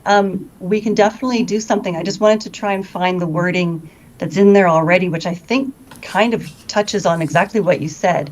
The other thing I wanted to bring up is that one of the documents that's really pivotal in this conversation is going to be something along the lines of an economic development strategy, which is going to look at the opportunities and constraints of your municipality, understand what the market forces are and where the opportunities are, and then create a means by which to focus efforts to attract the kind of industry that you want.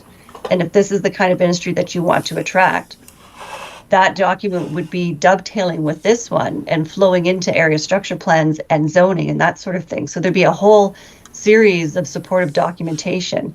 The economic development strategy is a really important tool for focusing effort so that we don't say yes to every shiny bauble that comes our way, but we're really doing a focused investment in the kinds of industries that we feel will be supportive and sustainable in a long-term way for the community.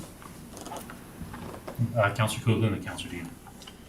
Yeah, I'm just getting curious because there's outside factors that are going to basically influence that MDP no matter what we do. And the reason I say that is because if the some of the information we just got was where they're developing these transition energy grids to be able to not invest a whole bunch of money in infrastructure, we don't even know what that looks like yet or how that's going to impact us. So I guess that's another piece of the puzzle that we really have to be able to be flexible to down the road.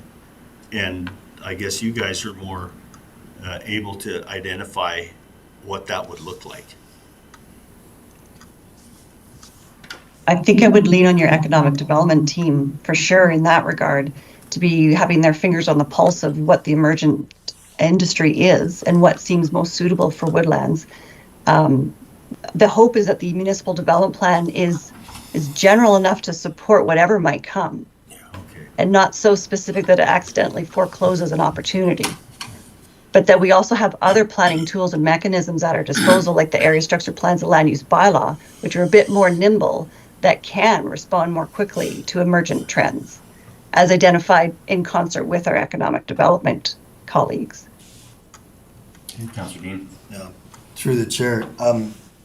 I think that overarching accommodation is found in section 3.6, the industrial, the objectives, I think, cover that. The first one is to accommodate industrial land uses which are beneficial and well-suited to the municipality while minimizing conflicts with rural or hamlet land uses.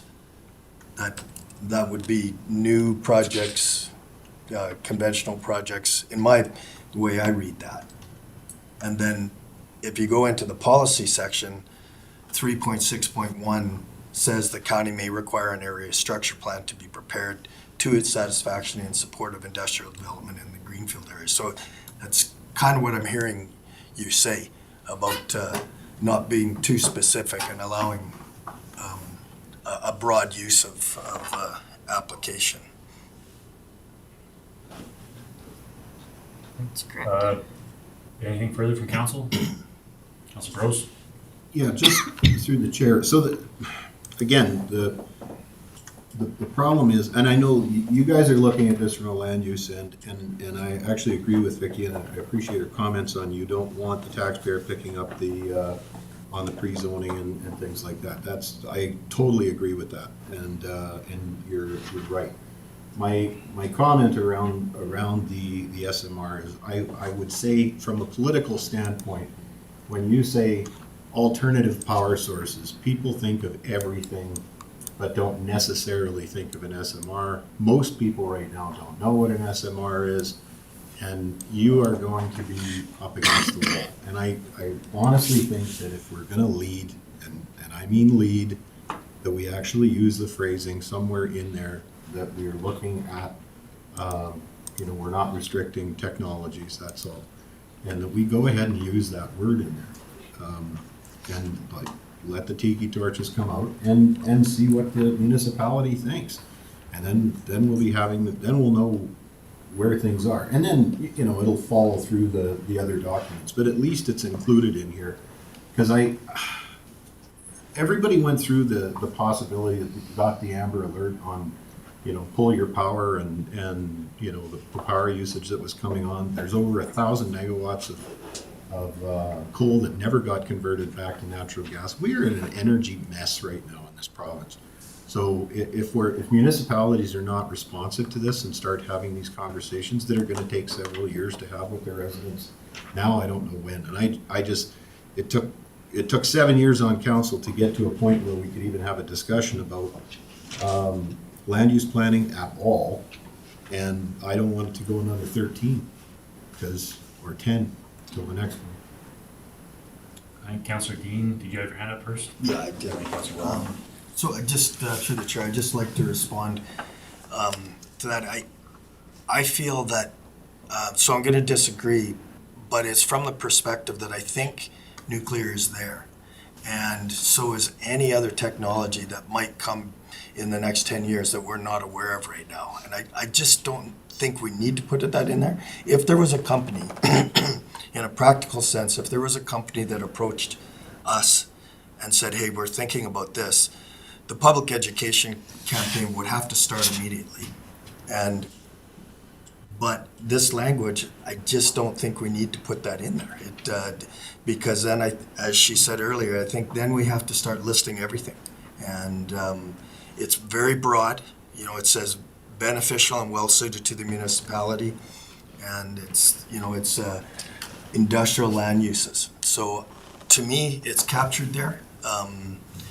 If a industrial application came to us that was unconventional, at that point we'd start our public education campaign, or the company would.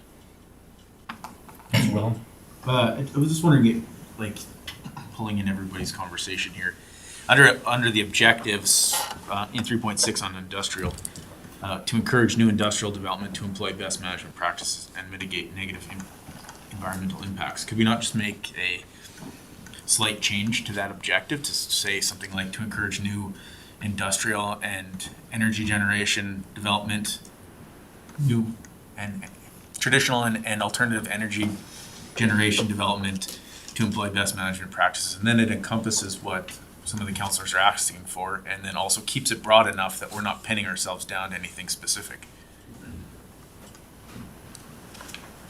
Joan? Vicky, is that something that, I mean, we can change, we can amend, because we have opportunity.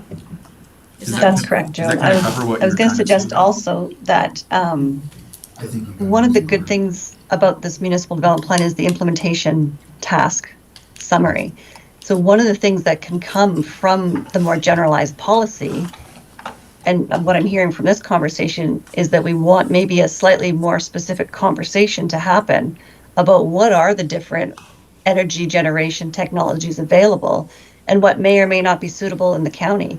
And that's definitely something we could put as an implementation task, is to create an opportunity for that conversation to happen at the community level, at the political level, and at the community level. And we could assign that as joint responsibility between economic development and whoever may make sense to be part of that conversation. And then we pull the information and get the facts, and then have that broader community. And you could maybe do like a series of communication, working with your communications department, a series of educational sessions where there's a bit of information. We can even bring in industry people who want to give a little talk about what they do. Q&A, it could become an interesting ongoing community engagement series. It could not just be energy, but it could be floodplain, it could be whatever else you wanted to do. And we could certainly create that as an implementation task that's identified. And then every year you identify how much of your budget you want to allocate to that education, and off you go. So that's, for me, my concern is if we, and I do understand that, there's lots of different power generation forms that are coming out here, and at some point, something has to happen, especially in the northern areas where we're so far away from the transmission sites. It's not as, I guess, efficient as, some of the bigger centers. But I also concern, if we start like she was talking about there, Vicky, about the budgetary part, is if we start talking that we want to engage in the communications around the SMRs and nuclear and everything, none of us are professionals in this. We would have to bring people in. I mean, there's a cost to that. There's a cost to the open houses. There's a cost to all of the work and everything get done for the educational piece that may never happen also. And, if we start this conversation now and, 10, 15 years from now, somebody starts, a developer comes in and says, they want to do this in the area, you have a different population, different people, could be different opinions, and what passes now that might be okay, might not be okay a decade from now too, and you end up going through this whole process all over again, trying to re-educate other people in the area.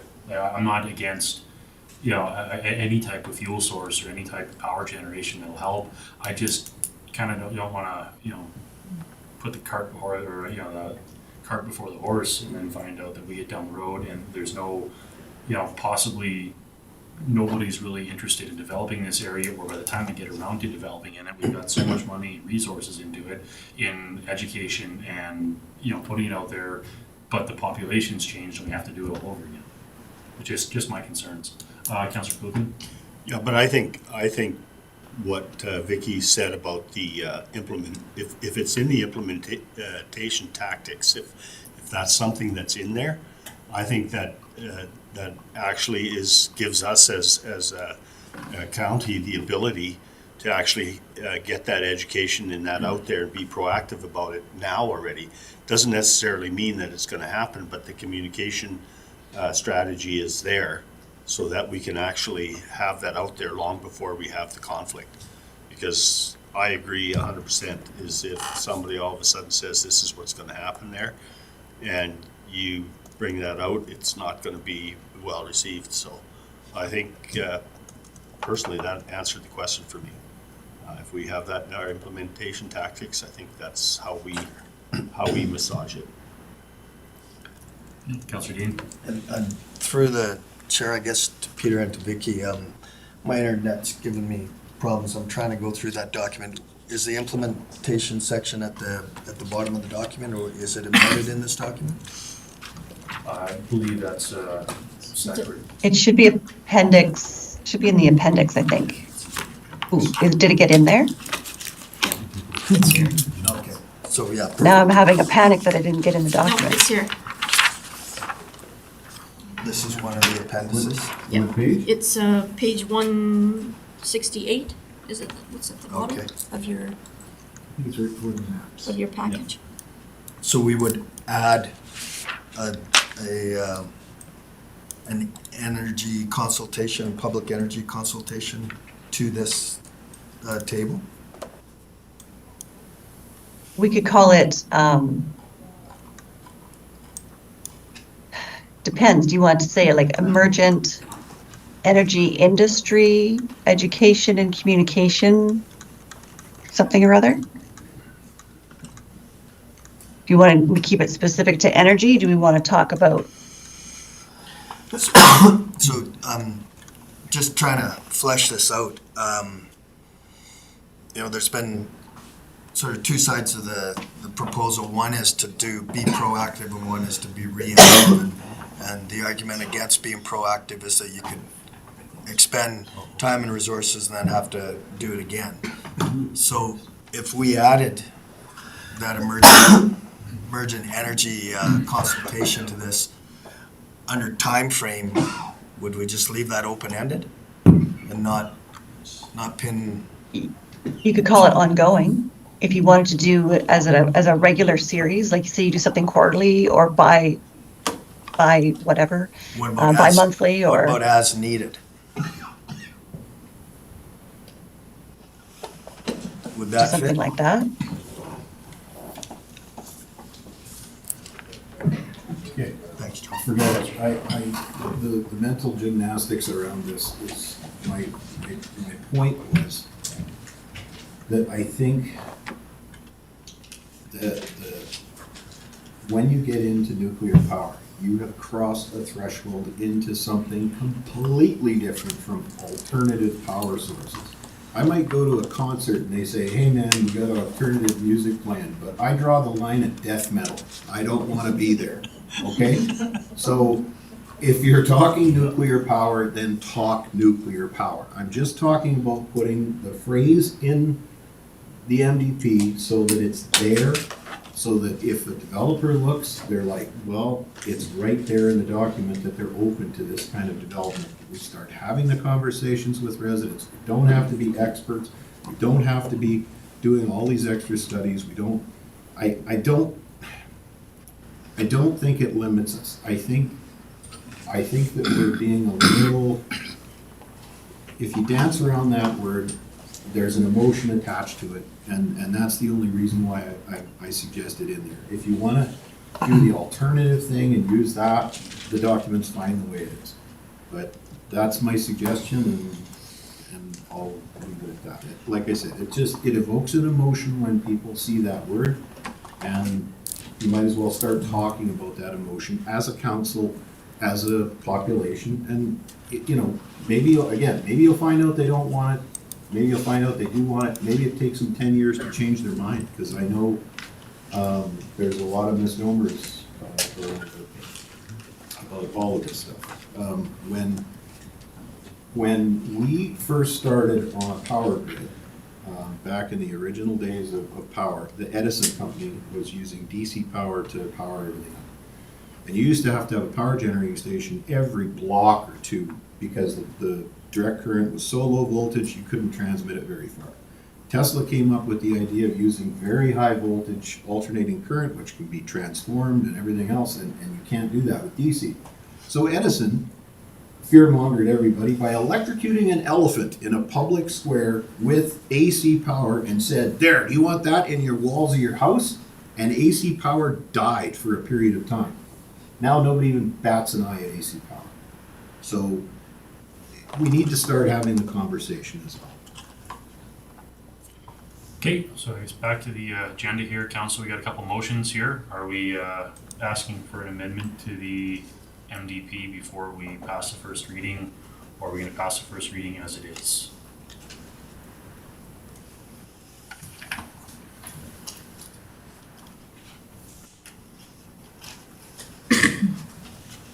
Just see where would we put that specifically, if there was an amendment? And then I can make a motion on it and we can vote on it and get on with this.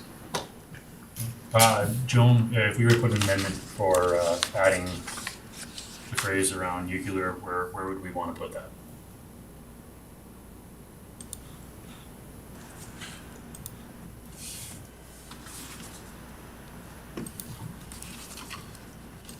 Or Vicky.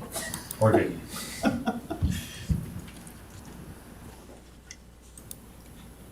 Councillor Dean? Could we make the revision after the public meetings? Do we have to do it right now?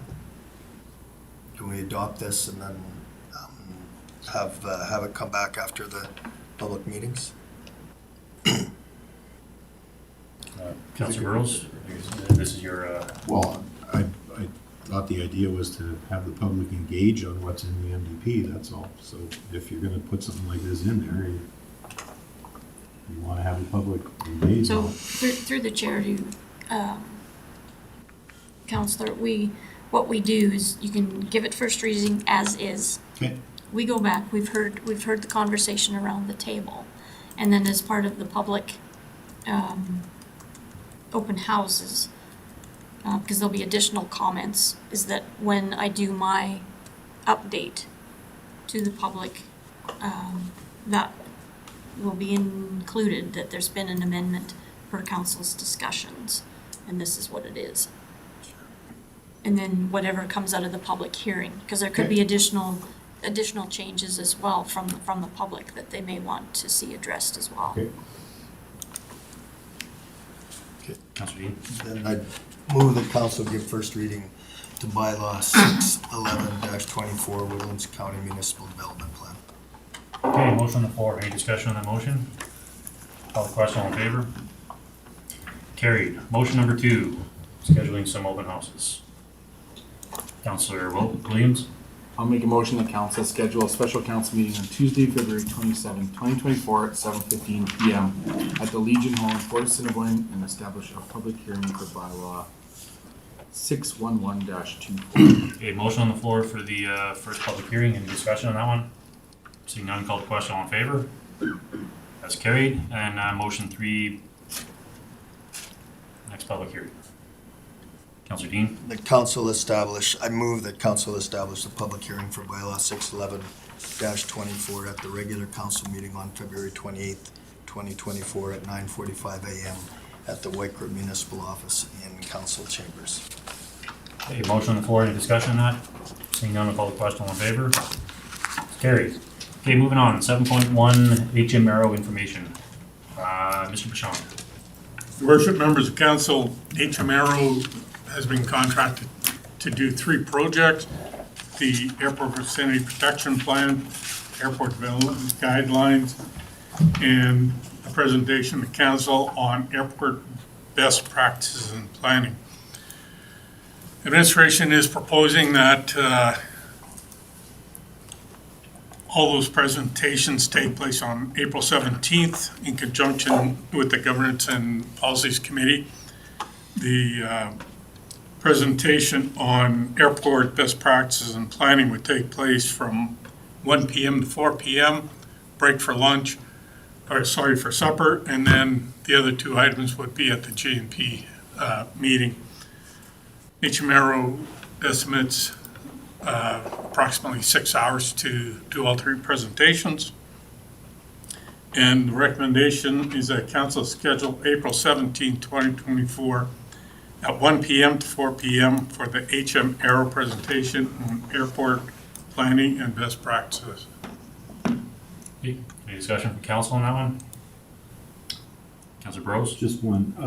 Would we be putting this invitation out to the Airport Advisory Committee members? Or a portion of it? It's council's decision, or Councillor Dean? Yeah, I think that's a great idea. I mean, these are public meetings, right, so they can all attend, but are you talking about having them as members of the meeting? Well, certainly so they're there. I mean, But in terms of voting, because they'll be no, the Airport Advisory Committee, to my way, is advisory only. Right. So you have them there at least so that they're absorbing the information. Sure. And everything. The 1 to 4, the session with AERO, it's not a public meeting, it's just an information session. It's gathering with them, it's not open to the public per se, where people can just come and walk in. So if we're gonna invite a couple members of the Airport Advisory, I would invite all of them. I mean, we can hear, I don't know, a few of them for sure, but we should send out an invite and understand who we're sending. Yeah. Like I said, it was, this isn't a public meeting. Okay, So, yeah, thanks for the clarification. now as far as that part, if we're gonna send it, Councillor Dean is the chair of that. I guess we got a couple other people here. We can come up with a list of invitees who we'd like to invite, but for right now, we can just set the date and time. Andre, does that work for you? That works. Okay, Yes. Councillor Dean? And just to clarify, what Councillor Burrows is suggesting, and I agree with, is that we invite the entire committee. So not just a couple, it'd be like everybody that sits on that committee would be invited to come and attend.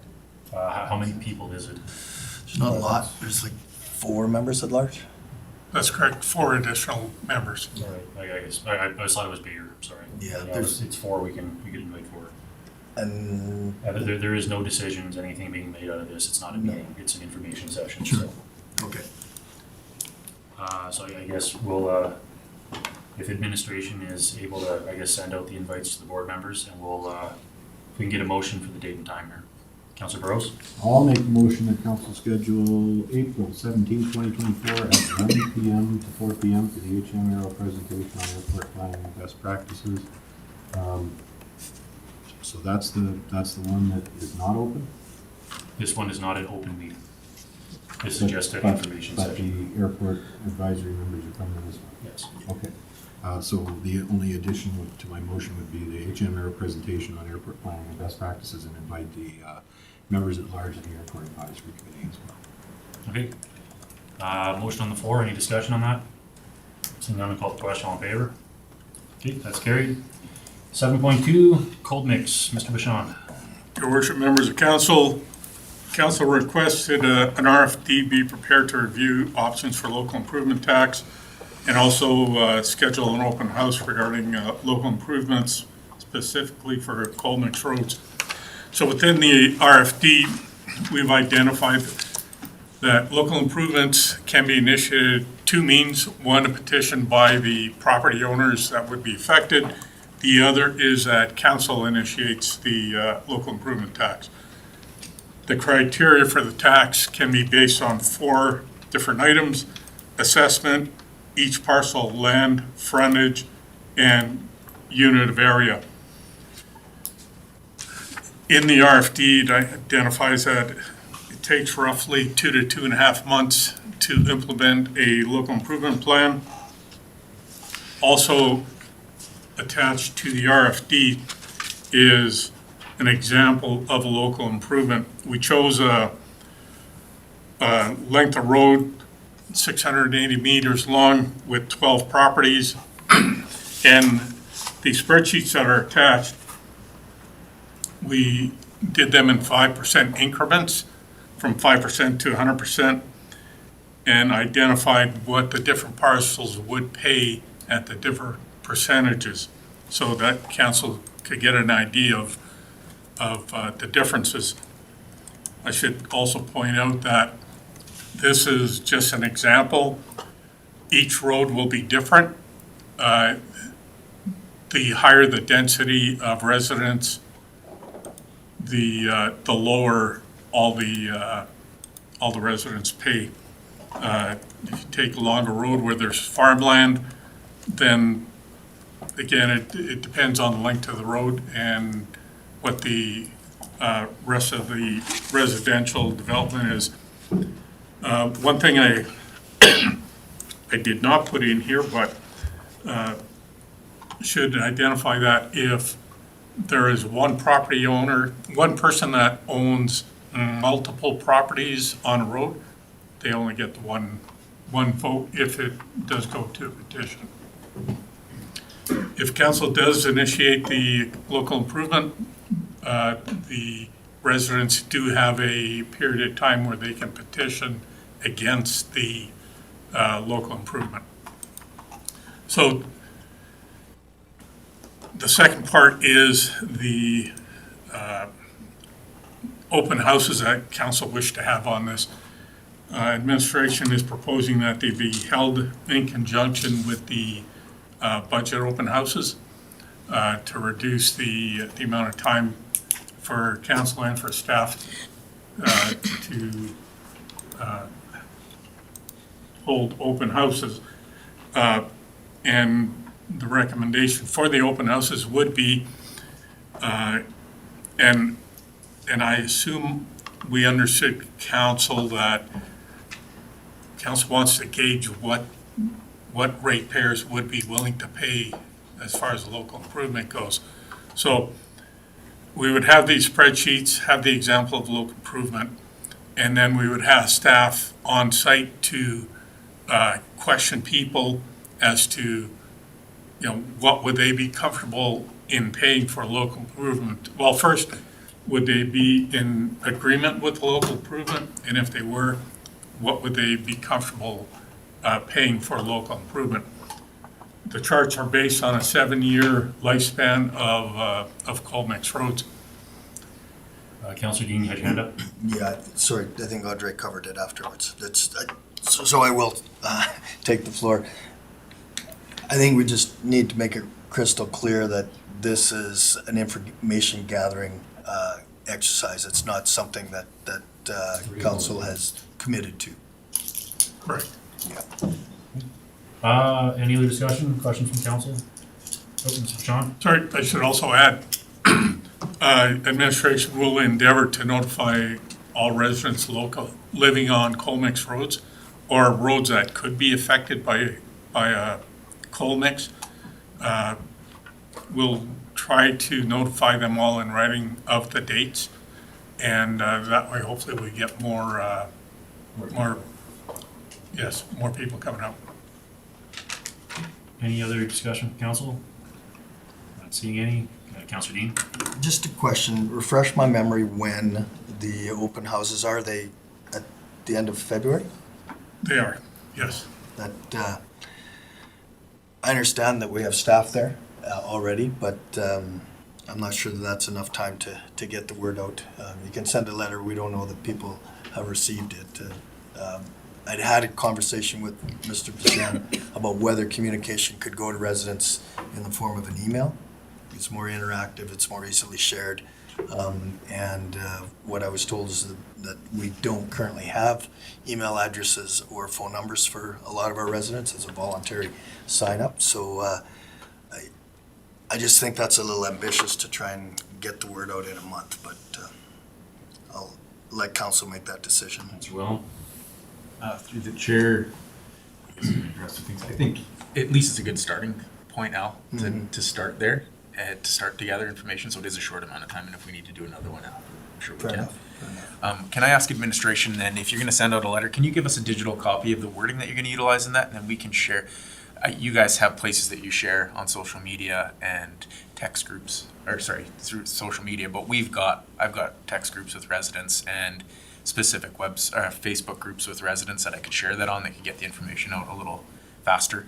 So I could get kind of an official rundown of what you want me to say, and I'll share that with the residents, because I think there's going to be a lot in my area that'll be very interested in it.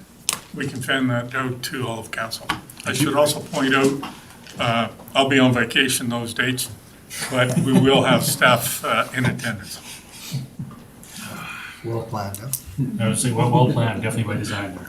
Okay, we got a couple motions. Councillor Dean, was up first. Yeah, I was just gonna move that council accepts Cold Mix Road local improvement as information. And motion on the floor, discussion. Seeing any, call the question, all in favor? That one's carried. And second motion, Councillor Wilhelm. A motion that council accepts administration's recommendation to host Cold Mix Road local improvement open house in conjunction with the scheduled 2024 budget open houses in Whitecourt and Fort Assiniboine. Okay, motion on the floor, discussion on that. Not seeing any, call the question, all in favor? That one's carried. Okay, 8.1. Let's move down to the aerial bumper.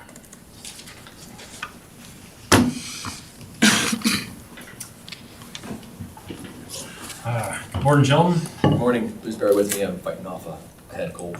No worries. So today, bring forward to council an RFD on the Whitecourt aerial, Pierce aerial pumper tower 1.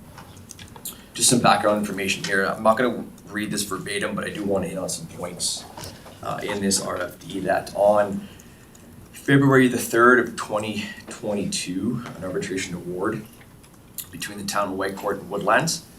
In that arbitration award in 327, it outlines special circumstances and or points that Woodlands County must put forward.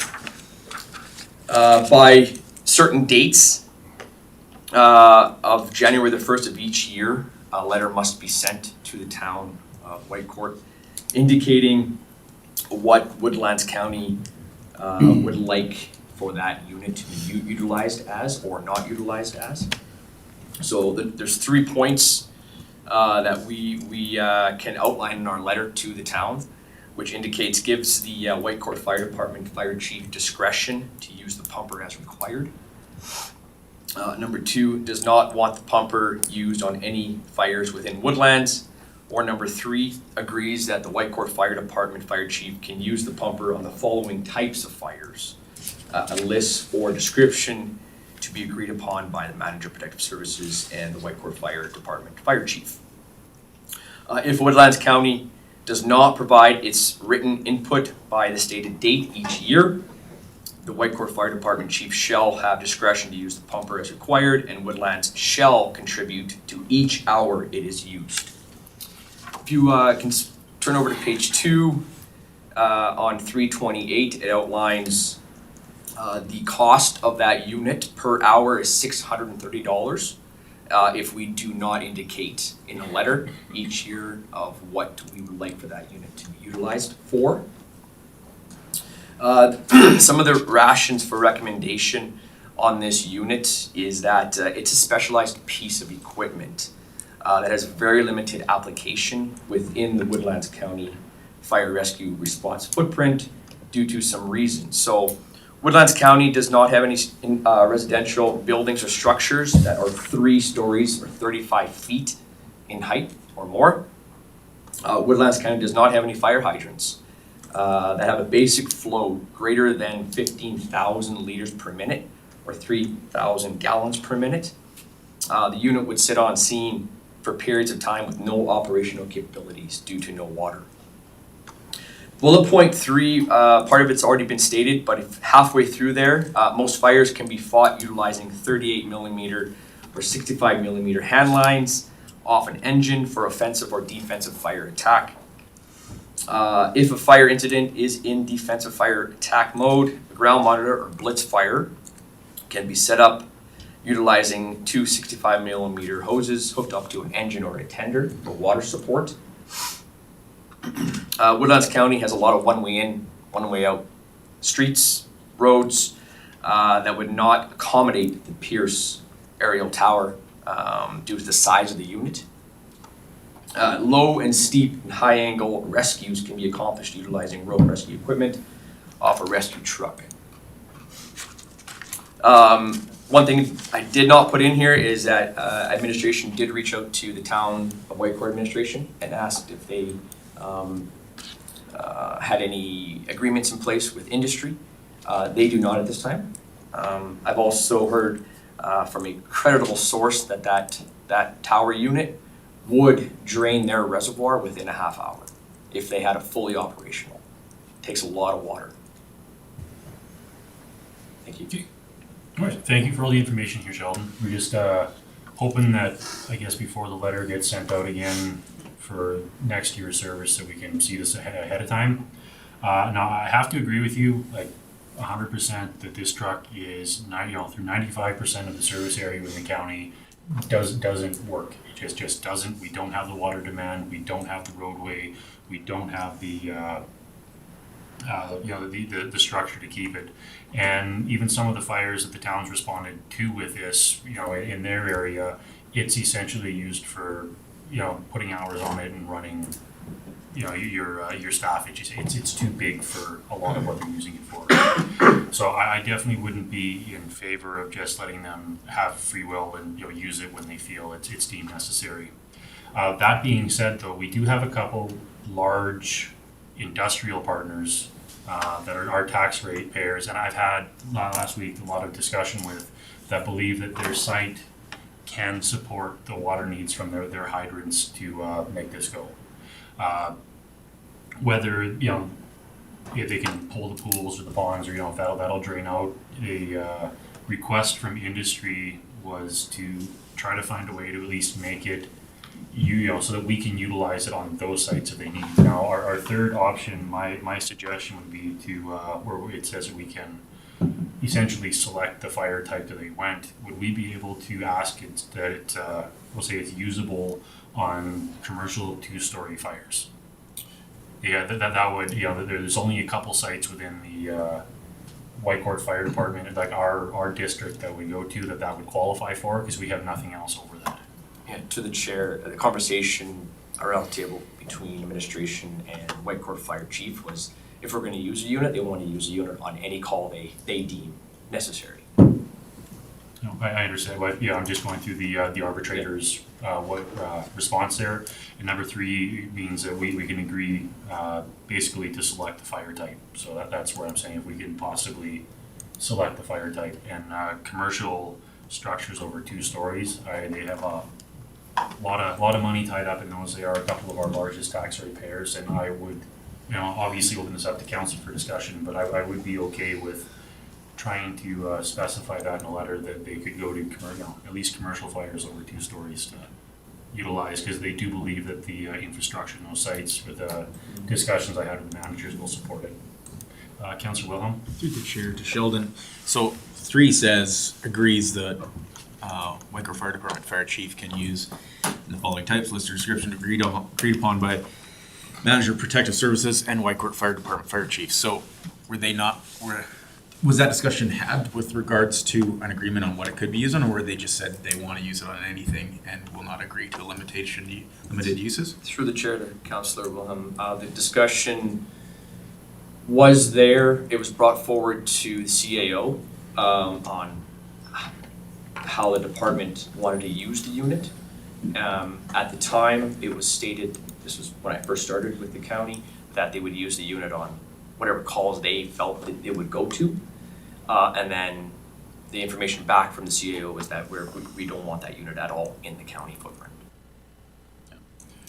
Now I'll say I unfortunately last week wasn't privy to, let's say, the town's conversation when this came before them, and ended up with a lot of concern from some of the residents. I don't believe, I don't know how the conversation went from the town, but I had people who under the understanding that we basically were counseling like all pumper service in the county. So that was definitely and I'm not judging or putting this on the media or anything like that. I read the articles that went out. They definitely described what it is and what it should be, but somehow that message got a little bit misconstrued, and I'm just trying to find a way. Now, if we can at least, if we have the discussion here and we want to go with number 3 to allow it on those sites, and we open up that conversation, at least if it goes back to the town and the town opts that they don't want to do that, or what, it's on their end, it's not on us for at least trying to do what we can to support their industry. At least that's my opinion. Councillor Dean. I'm just, through the chair to council, I'm wondering if there's an appetite to have this section 3 go to the Joint Liaison Committee and have a discussion with those representatives from the town. Because I think when you read the language, you would think 2 fire chiefs would be able to come up with the fires that this pumper truck would apply to, and it would be a pretty cut and dried conversation. But if it's not, I need to know why it's not, and I'd like to have discussion with the town as to why that response would come back. I'm sure they have a logical reason, but we do have that committee in place. Go ahead, Andre. Through the chair to council, I would recommend that our Manager of Protective Services touch base with the Town of Whitecourt Fire Department, see if there's some common ground on that item 3, and at that point, we can report back to council. If there is no common ground, then at that point, we would recommend the political avenue. Yeah, I agree. You know, it says here in the decision for our DEM and the fire chief to work on it. So I leave it at least, follow the arbitrator, let them see, and then if they don't want to, maybe leave it to council for discussion. Councilor Wilhelm? Through the chair to administration and council as well. I guess this situation kind of highlights the communication aspect of what we talked about earlier in the council meeting with regards to we're making decisions, we're putting out statements on decisions, and then currently we don't explain why we made that decision. So I think this could be a good learning lesson in regards in this situation where we put out a letter to public stating, or I guess the town of Whitecourt stating, we made the decision, we don't want to do this, here's why we don't want to do that. And then that's also out in the public sector as well, right? Why did administration make this decision? 99% of situations would not allow us to utilize this pumper truck, so we felt it wasn't utilized. That could have headed off a lot of this public outrage, right off the bat. And this isn't the first time the letter's gone out also, though. Yeah, we didn't have this, any of this last year when the letter went out, so I don't. I just think it was possibly part of the discussion at the town and kind of how that played out. I don't know, but we didn't have this same effect last year in the spring when this came out last time. Councilor Rose? So who's supposed to set the level of service here for Woodlands County Fire? Sorry, I couldn't hear you there. Who's supposed to set the level of service for Woodlands County Fire? Well, as per the arbitration, it is the manager of protective services, along with discussions with the fire chief out of Whitecourt. Okay. So it comes from us. So when I was sitting where I was under the impression that this was, it was gonna go to the industrial end of things. At least that's what I was told at the time. And then, but I never saw this letter saying that it's not going at all. The issue around this pumper more than anything is the water supply. It's like, I mean, you can send it out to a fire, but if it sucks the tender dry in 30 seconds, what's the point? It just doesn't matter. It's so if you've got industrial firefighting that can use it, then fine. But and I don't know what the water supply issue is at those two industrial. Through the chair to Councillor Burrows, the water supply, they have fairly significant reservoirs at their industrial sites, but they also have their own industrial fire brigades with their own trucks. So that truck going to those sites would need to be requested from them to the town. It's not our unit. I'm sorry, it's not our unit. Yeah. Mr. Bichon, can you have your hand up? Through the chair to council, just to, I was going to answer Councilor Burrow's question about service levels. Ultimately, council sets the service level. Although this service level of a fire truck technically is the same thing as service level of grading a road or anything like that. Their service levels, although this one does have some emotional attachment to it, but this service level was set by council in 2022. I do agree. We did have this conversation. It's been a couple of years ago now where we did set the level and we sent the initial letter. Just from council, we never had the opportunity to have this discussion this time before the letter went out was all. I think that's where we're getting at. We're kind of, we have the options that are set up by the arbitrator. We give our DEM the direction we want to go, and administration does a great job in handling everything. So, and I'm not faulting, for putting it out and following the same course we did before, but again, council would just like to have this discussion beforehand is all. Councillor Williams? Shelton could probably correct me if I'm wrong, but industrial sites can call firefighting measures in on their own. That Woodlands County cannot say that a gas plant or an oil battery, it's our firefighting measures or nothing. Like every industry has a firefighting plan, and none of them include local firefighting into it because they're not industrially trained a lot of the time anyways. So if there would have been a fire at an industrial plant in Woodlands County and they requested this, it would be up to Whitecourt Fire whether they bring it or not. Because we can't control industrial sites. They can make a deal to go to that. We don't control those sites anyways. They can bring in fire master, they can bring in contract services from anywhere if they have a blowout or they have something. Woodlands County Fire Departments will not respond to a wellhead on fire. They will stand outside the gates and make sure it doesn't go anywhere. But they're not going in anyways. It doesn't matter if you have this truck or 30 of these trucks. They're probably not going to go in there anyways. The mill's a little bit different. They will go in and assist, but they're under the mill's supervision at that time because of chemicals, because of different things. They're not experts in those areas. But I agree that we should probably write it in there that it's able to go to those commercial sites. It's still on them whether they go or not. And again, that's, I'll get you a second there, but that's where the communication part of what came out is, you know, and the information, like I didn't know that part either, was with the aerial pumper and we'll say the two large players we have outside of Whitecourt, conversations they had, and it was sent to them from, I believe it was some town council or administration or whatever in that end anyways, was that it can't respond, it can't, you know, can't do this, can't do that, it's not allowed on their sites, it's not allowed out of the town, you know, vicinity essentially, it can't be charged. But, you know, again, that's, you know, more conversation than what we had, and it's obviously more conversation that was put out in the public.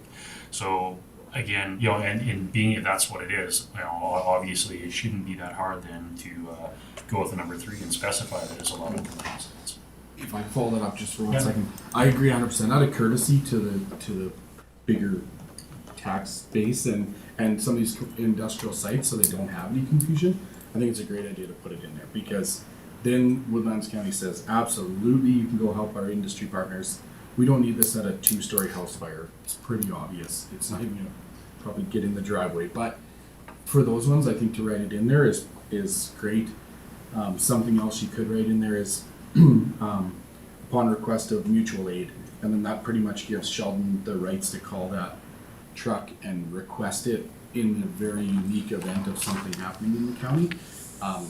Might not be a really bad idea, but we do have large industrial players outside of Blue Ridge that possibly have, you know, the infrastructure to run that too. So yeah, and then that would be a Blue Sheldon, I Ridge. see you had your hand up there. Yeah, sorry, actually, Councillor Williams did make a valid point in regards to going to those sites. We had a presentation from a partner in the area, industry partner, that said if we have an issue on their site, we don't touch it. We sit back and we wait for them to get there. We don't deal with any if we don't have oil wells going off, anything like that, right? So industry, it's a very different playground in regards to firefighting because there's a lot of chemicals going on, as Councillor Williams indicated. Is there opportunity for that truck to be utilized at those sites? Most definitely. What does that look like? We can look into that administration-wise and have those conversations moving forward. Councillor Gross? So at the town service level, do they respond to industrial fires? Like, they don't respond to industrial fires either? Through the chair to Councillor Burrows, they will respond going off the direction of the plant manager. We'll say I know with the sawmill in the town of Whitecourt Fire Department has responded. They just, your plant lead there is one kind of directs whatever, and works with the fire chief on how to set it up. So the differentiation is in the industrial firefighting, and my understanding of the service levels that we have at Woodlands was we're not trained to a level to do industrial firefighting, period. So if it's on a lease, you're calling fire master or something like that, they're coming to put that out. We make sure the trees on outside the gate. Yeah, through the chair to Councillor Burrows, it's exactly the same concept as wildfire, right? Yeah. We go and help wildfire where we do structures, they do the trees, right? So it's the same as in industrial. There's standards for certain for that, and we as a municipality aren't trained to that standard in industrial firefighting. And again, I just feel this was a communication piece when this went out in the public that wasn't properly communicated. But I would like to see us at least approach the number 3 option, just for the, more or less for the public, so it's out there, they have a commercial site, it is, I know it's gonna be allowed, but at least on the paperwork, when it looks at it, it takes out that gray, it takes out that, can I or whatnot, just kinda, that misconception. I would just like that part clarified in writing with the town, and then see if their fire chief can agree to that, especially if you have discussions with him. I'm sure he'll be on the same level when it comes to this type of discussion, if, one of our fire chiefs is on that same board with that too, and at least get the agreement for that part, so it can, it's just clarified. Does anybody want to make a motion to that, or just make a motion to accept this information? Councillor Burrows? No, I think I'll go ahead and make a motion that we communicate with the town, that we reiterate the option 3 can include the access for industrial firefighter request as through the den and the Whitecourt fire chief. And then if that agreement can't be reached, then it's got to come back to joint liaison. Can I make a friendly amendment to Please, that, yeah. and for mutual aid within the county if needed? Isn't mutual aid in a separate agreement? I'm sorry? Isn't mutual aid in a separate agreement? Through the chair to Councillor Burrows. Yes, let me look into that. I'll get back to you. Okay, so we'll leave that part out there. Okay. I'll strike that one. Sorry. I kind of mumbled my way through that motion. Is it clear enough? No. Mumble it again. Mumble it again. So that we communicate with, the Whitecourt, in accordance with the arbitration award, paragraph 327, section 3, that we communicate with the Whitecourt fire chief, our director of emergency services, communicate with the Whitecourt fire chief that the pumper can be used on the following types of fire under that agreement, and then specify the industrial as requested. Yeah, through the chair to Councillor Burrows, as requested would be ideal. There needs to be more players at the table when we go down that road. And then further to that, and then if that agreement can't be reached, then that comes back to the joint liaison. Actually, you know what? Let's leave that as one motion, and then we'll do the second one later. How's that? Okay, so motion on the floor to direct the DEM to talk with the fire chief around number 3 on the arbitrator award. Any discussion on that? Not seeing any. Call the question. All in favor? Okay, that's carried. Did you want to make the motion on the joint lead, or Yeah, we get a response? further, if we don't get a response, or an unfavorable response under that motion, that it comes back to, and I think we can go around council, we just throw it right into the joint liaison meeting. Is that fair, council?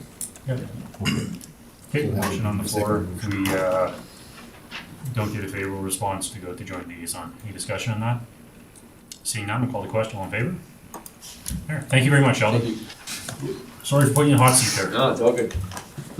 We have to do these last couple of number 8, and then we'll take a break. 8.2, property tax auction. Yes, good afternoon, Legal Council. Today I would like to bring the 2024 property tax options. A little background, at the time when I prepared the RFP, there was 8 parcels to be considered for the tax sale. As the part of the process, we have hired the external independent appraisal to go out and appraise each parcel. And according to the MGA, for 1/8, a municipality have must offer for sale at a public auction any property tax in arrear that has not been paid.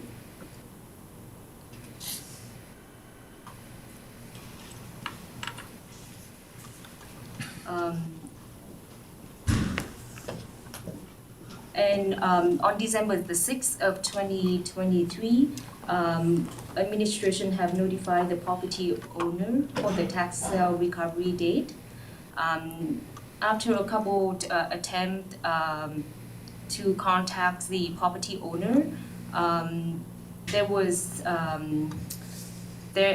6 property actually have been paid, but we are unable to verify, to confirm the check has been cleared the bank, therefore it's still showing on the Schedule A. So once we able to verify the check has been cleared the bank, then the top 6 property will become off of the list, and that will remain the last 2 on the Schedule A. So according to the section 419, council must set the public auctions for the tax sale to set the date and the reserve bid as close as possible to the market value and any condition that apply to the sale. So the recommendation is council set the public auctions according to the Schedule A at 2 p.m. In the council chamber of Woodlands County Office in Whitecourt on March 28 of 2024. And the reserve bid for the parcel as identified per Schedule A. The property are offered for sale on assets where it's basis with no guarantee or warranty at the public auction.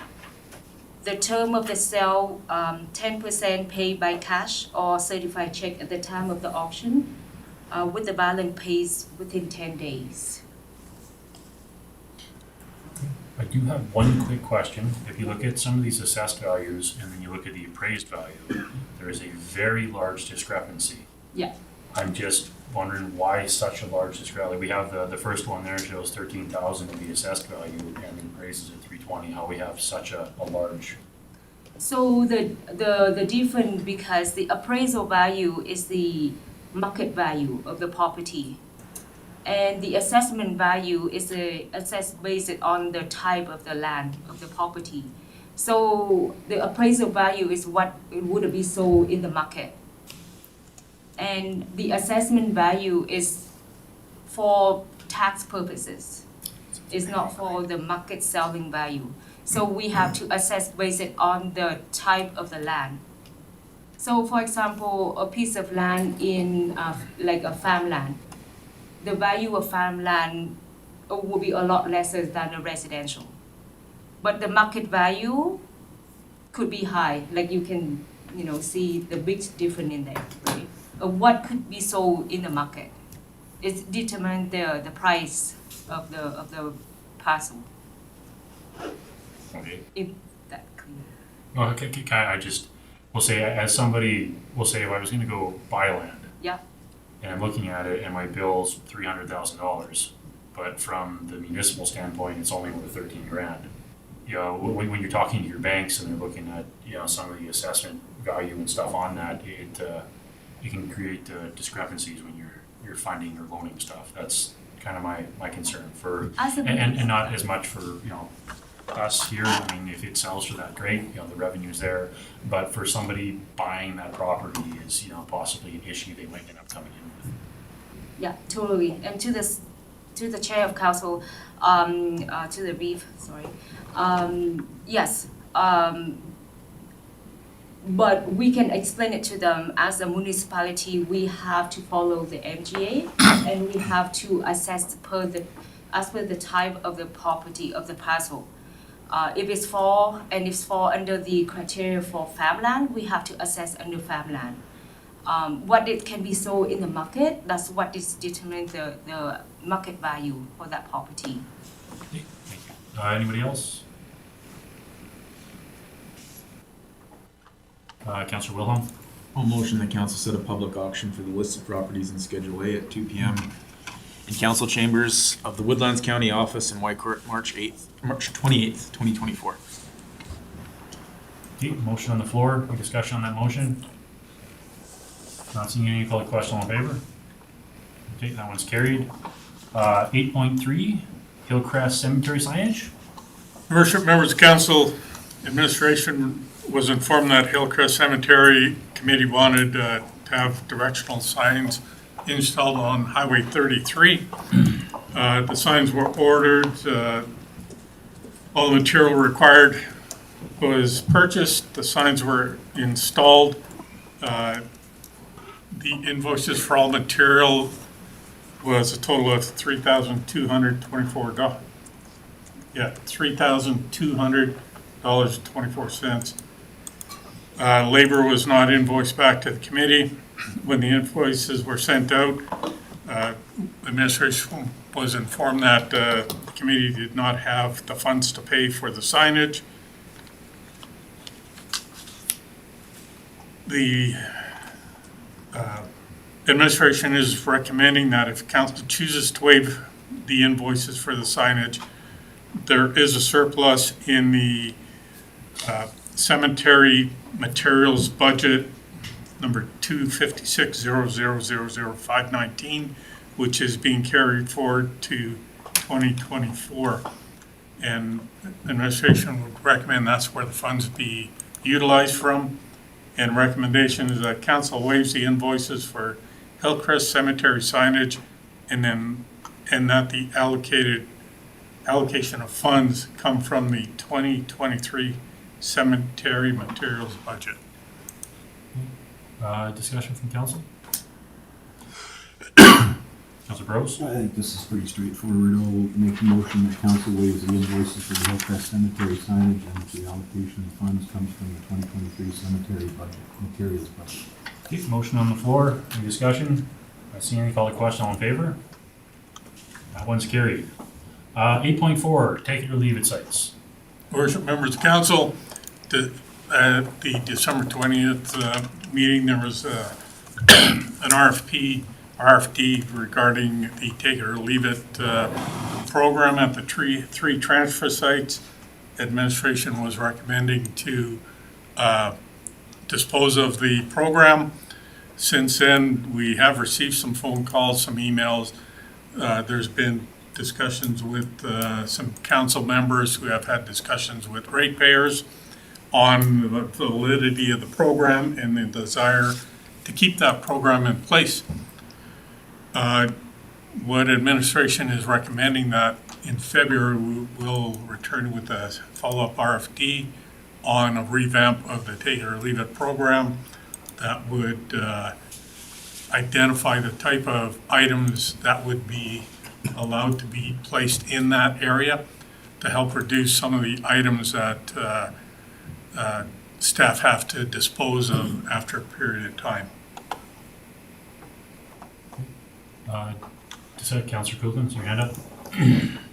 Yeah, I got a lot of feedback on that, and I went through the RFD and actually council at that point in time accepted it as information, and we really didn't think that there was going to be, I thought there would be further conversation because it identified the problems that you were having there. And one of the things that was really interesting in the conversations that I had with the residents is that the problems that are there are not because of the take it or leave it. It's the problems that are there are because people are breaking in and damaging things, which probably is going to happen anyway, because that's not, if they can go in there without breaking in and take this stuff out of the take it or leave it, why would they break in to do it? That's the concept. The other thing is that because there's a complete discrepancy in between the one that's at the Doris dump and what's happening at Goose Lake and in Salmo, there's a conversation that I think we need to have under in closed session over why some of that problem exists. And I would like to have that, if you're bringing back that recommendation, I think we should have that conversation at that point in time because it is about personnel and we shouldn't be discussing that in the public domain. Councillor Williams? Councillor Cooper kind of covered some of the stuff I wanted to cover on this, but yeah, I didn't see, I told this to pretty much everybody that called me, and there was quite a lot of people that called me. I didn't see the value, I guess, myself in the take it or leave it. I've really had my mind changed about that because there is a lot of value. A lot of people really support that program, and I 100% support it now. So I'm interested to see what comes back. I think administration maybe needs some time to get everything together, so I do support them coming back with some information for us and something to make a decision off of. And also the trees was a big topic, so I believe that's coming. I did talk with Andre ahead of time, but that's coming back to the same meeting, I believe.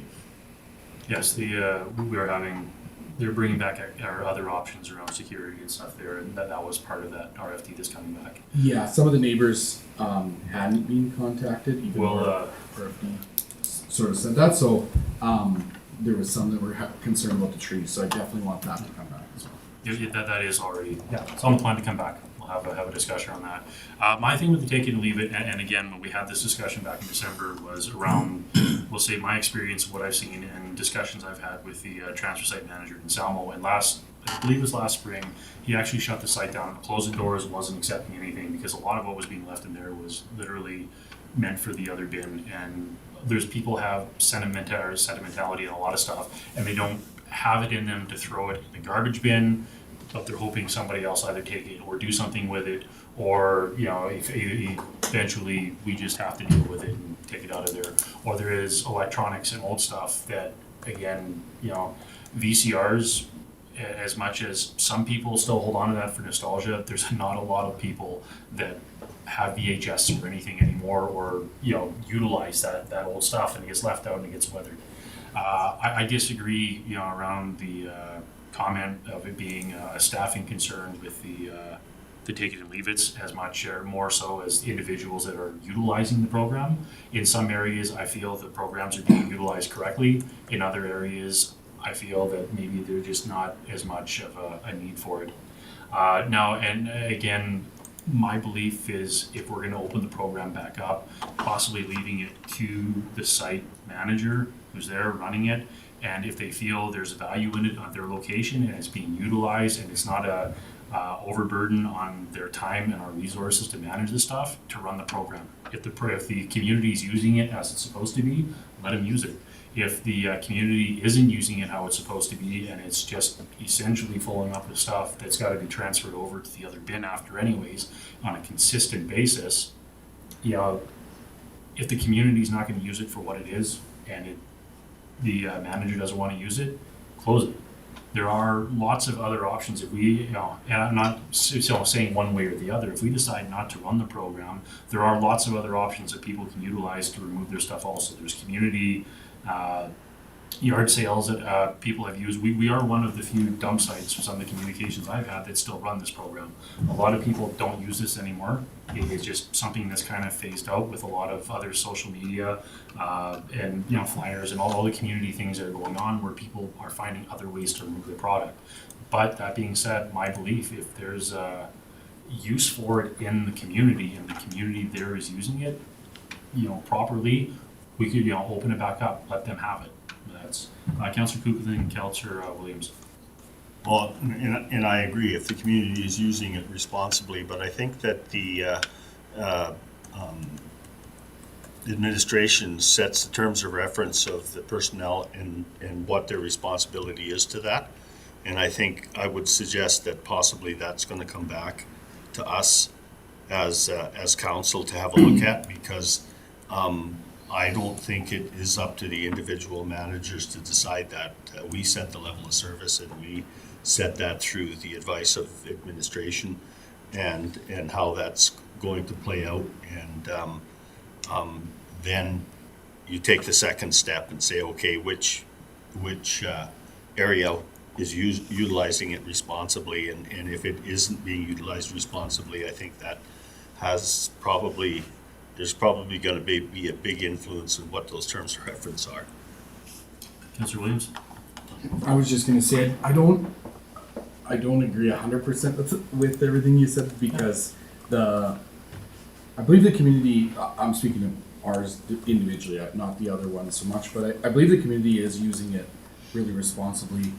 I also believe that I think that the operator that's working there sort of needs to be the gatekeeper, because they see what's being taken, they see what stays there forever. If there's already 2 VCRs, that's probably enough. The rest in the bin, sort of thing, right? Like that idea. They're the ones that kind of have their finger on the pulse at all times. Again, I know administration's going to come back with some stuff, but I do think the community uses this system responsibly. The people that were that called me, a lot of them weren't people I maybe expected phone calls from, and they were very well spoken. Most of them were the ones that leave stuff there, and they had a list of things they left there, and I wouldn't throw it in the bin either. So I think the community is doing really well. It just needs to be kind of streamlined and understand roles of what that operator is there to do. You know, not unload your truck, but maybe make sure the wood goes in the wood pile, whatever that is. But I think that's where I stand on it. But I'm excited to see what administration brings back. I think they'll do a good job of this. Okay, and just like when, what was the date that was coming back? I believe it's February 28th. Okay, it's a couple meetings out. Councillor Burrows? So I'm just looking at the minutes of the December meeting, 8.3 transfer station operations. That was when this happened, isn't it? Yeah. So the motion was just to accept for information. Like, did we? I don't remember shutting that service down specifically. Mr. Sean? Through the chair to council, that program is still running. We haven't closed it. Okay. So there was a discussion around it. Councillor Williams? Oh, sorry, you're so. Sorry, I just want to follow up, but and I would say that, and this is tough because yeah, you do get people that misuse stuff, and I saw lots of. I mean, every time you drive by the Repeat Boutique, when you see some of the stuff that people put things there that probably should be somewhere else. Probably should just be in the trash, but it's difficult to make those. And I think again, when it comes to a level of service, if this is a program that the council wants to support, and we support it, and figure out how to pay for it and move it forward administratively. I wouldn't leave it to the individuals at the station. And I've had lots of letters as well. That's it. Councillor Williams? I just want to make one more little comment about this. There was a press release that came out. I was sort of along the same understanding of we were maybe going to get the whole package back and with some different options for different things. Anyways, that kind of happened. But there was a press release that came out, a council recap. That's where I think a lot of this stemmed from. And I want to compliment the community for being engaged in that and approaching us with all these concerns, because that's the best way for us to make a good decision. And I think the community did a great job of that. And none of the conversations were bad ones. My brother called me. That was probably the hardest one that I had. So, and he keeps me in check probably more than anybody. So I want to compliment the community for actually being as engaged as they are. Councillor Coogan? Yeah, through the chair. The policy number is 4301, and when I read through the policy, it's quite vague, and it doesn't really define the take it or leave it or how we would manage that.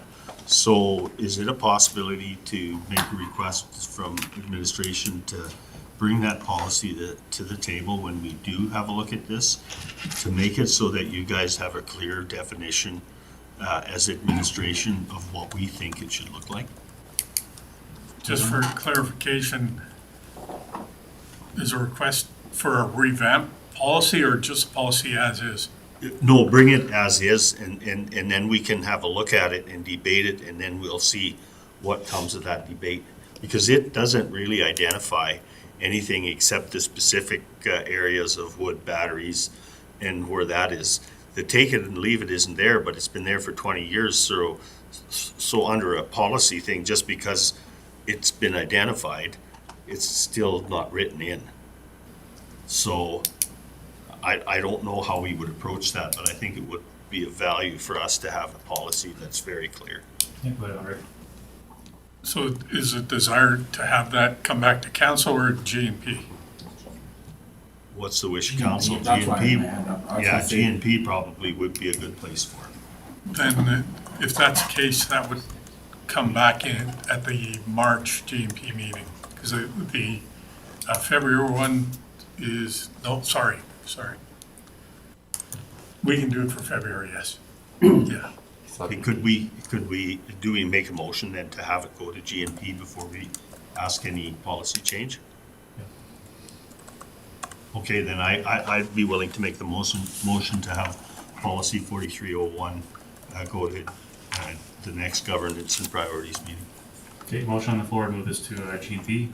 Any discussion? Seeing any, call the question, all in favor? Great, that was carried. Councillor Williams and then Councillor Prestige. I was just gonna say, take to a GP. So Okay, Councillor Prestige. Through the chair to administration. I'd be interested to see what the job description is for our operators at these transfer sites. And if we don't have a job description, maybe we should have one which entails what should be done with these drop-off. Through the chair to Council Prestige, we do have job descriptions for those positions. They can be sent out to council for review. But the job descriptions themselves are set by administration. We can email those out hopefully next week, ahead of time. Okay, so I guess it's the end of 8. Been a long run here. Let's take I guess 15-minute break here. Take us just about 1 o'clock and we'll get back and finish up the agenda.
Okay, we're back. 9.1, correspondence and information items. Anything there council see or needs to discuss?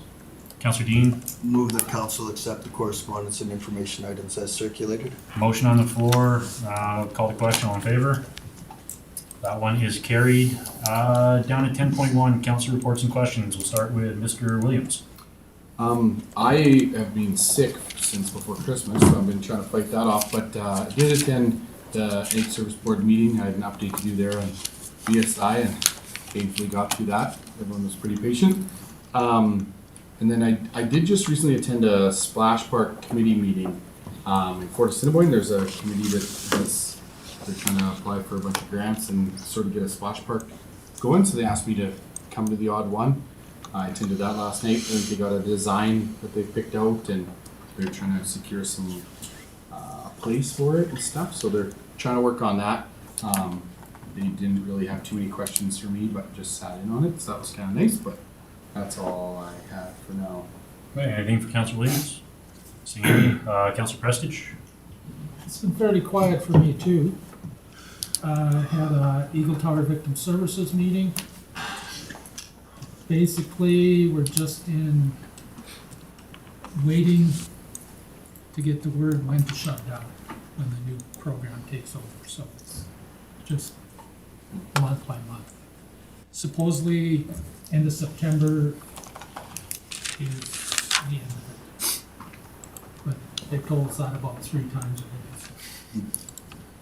And protective services, had an update from the RCMP. Pretty much everything's status quo, nothing's really changing. And had a landfill meeting. I can't remember. Do you, Mr. Bichon, do you happen to remember the date we had talked about the open dump days coming up? Yes. At the, I forgot that at home, sometime in March. It is May, I want to say 24th to the 26th, but I can send that out to council after the meeting. And the thing with the open dump days is, previously we had the town did it on certain days and then the county did it on other days. They're gonna combine it together, so that way they can utilize their staff better and it should save money by doing it. And they're telling us that they can do it with both communities bringing garbage at the same time, so. Anything for Councillor Prestige? Mr. Burrows? I didn't have tons as well. My holidays through the Christmas thing. I did get to represent at the District 3 meeting. I think Chris, you Yeah, were I was there. there too. So we were the only 2 councillors there for Woodlands at the District 3 meeting. Good meeting again as usual. And a lot of the stuff that I'm talking about here, like that land use around pre-zoning nuclear and stuff, this is all stuff that I'm learning through conversations with other municipalities. So it's a thing, and it's interesting too because they have a huge presentation there on power, and I mean a big one. So it was a pretty scary realization around power. That's about it though, other than some of my RMA stuff.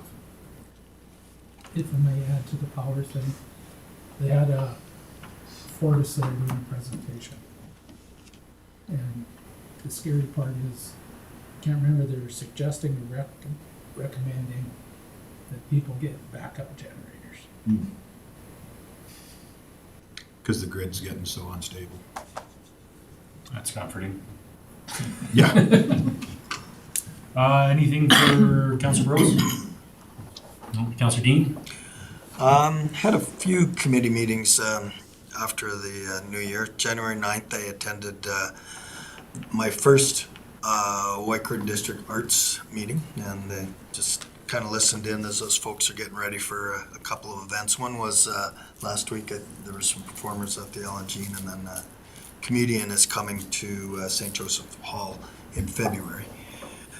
On the 11th, I attended a community services meeting, and some highlights from that is that committee had a real preliminary look at the proposed community development fund. So we've asked our administrator to come back with some best practices, if you will, and try and identify some gaps. And then the committee's going to look at that again, I believe, next Thursday. And we accepted the rec survey results. There was 185 responses to that survey, and we look forward to, as the year goes on, starting to implement some of those recommendations. And then on the 15th, I attended a Golden Triangle. There's not a whole lot of snow out there, so they're patiently waiting.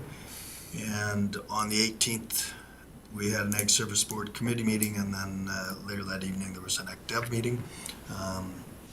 Both pretty standard but good meetings. And then along with Dave and Peter, I attended the Ag Service Board conference in Lethbridge, and it was another really good conference. That's one of my favorite ones to go to. So that's it. All right, any questions for Councillor Dean? Seeing any, don't list there. Councillor Wilhelm. Okay, light schedule, but I did have an ACDEV meeting on January 18th where we discussed, we did the approval for the budget for that committee.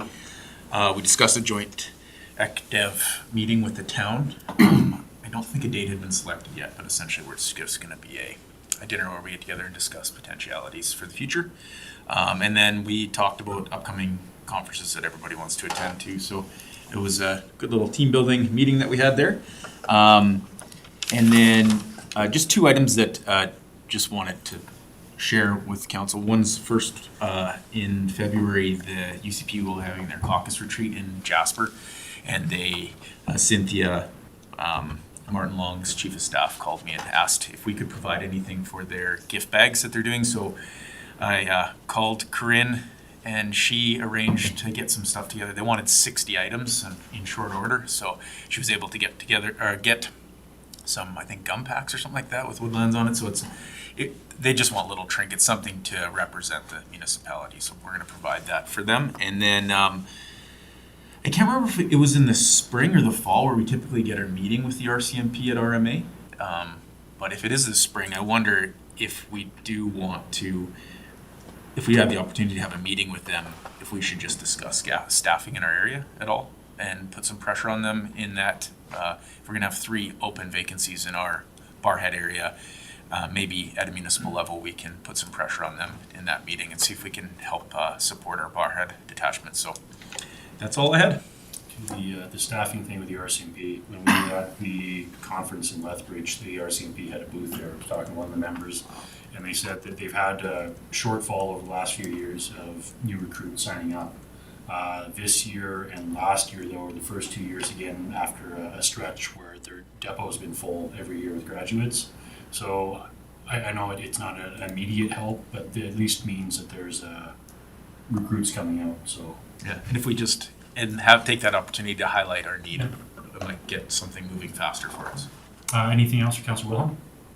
See any? Councillor Coogan. Yeah, January 3rd, I had a meeting with Christopher Smith, who's the designate for Alberta Tourism, Travel Alberta, and he's kind of the government guy. And my questions to him were more, what is it that tourism folks are looking for economic development and tourism development?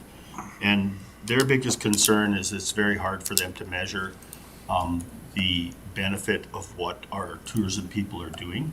And so his suggestion was that we start to focus on figuring out how we're going to get our operators to give us those metrics to understand better what's happening within our regional development. So that was a really interesting conversation.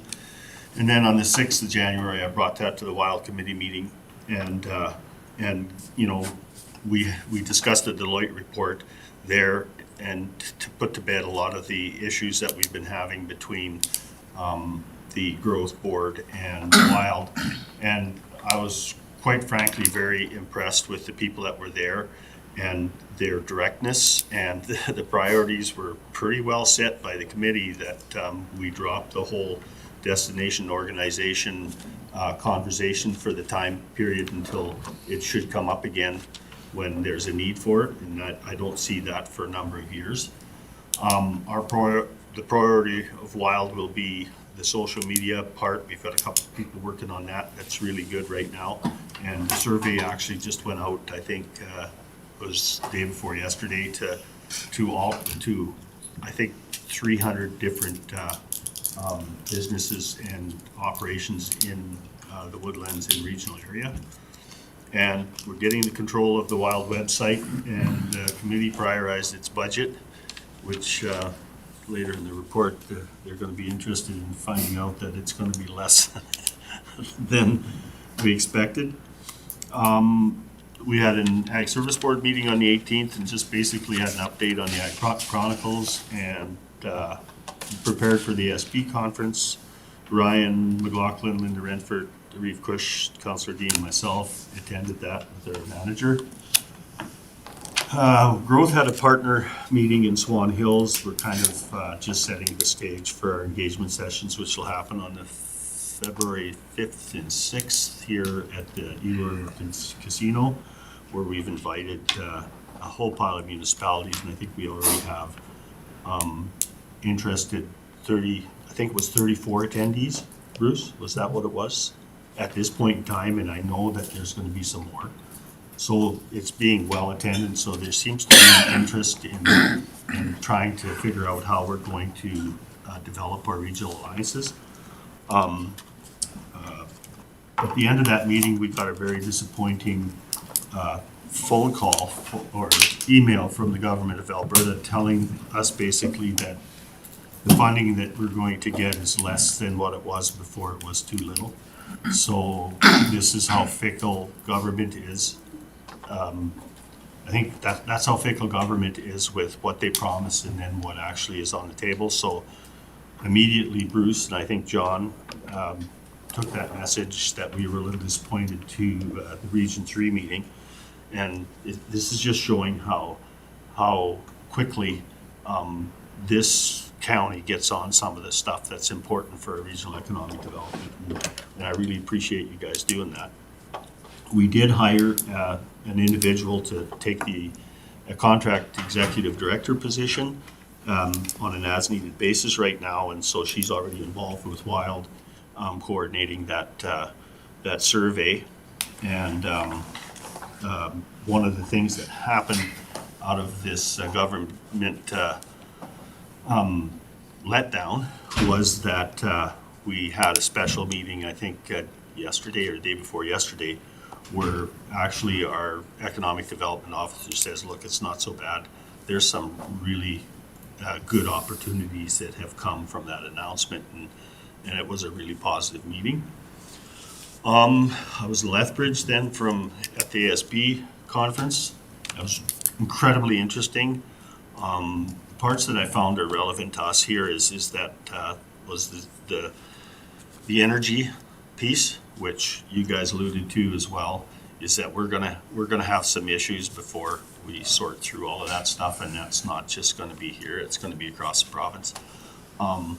They talked about a lot of the different methodologies that they're gonna have on energy transition. Part of it was on the hydrogen portion, which I think is gonna be relevant to us. It's interesting, the difference between Southern Alberta, its focus on agriculture, and some of the others.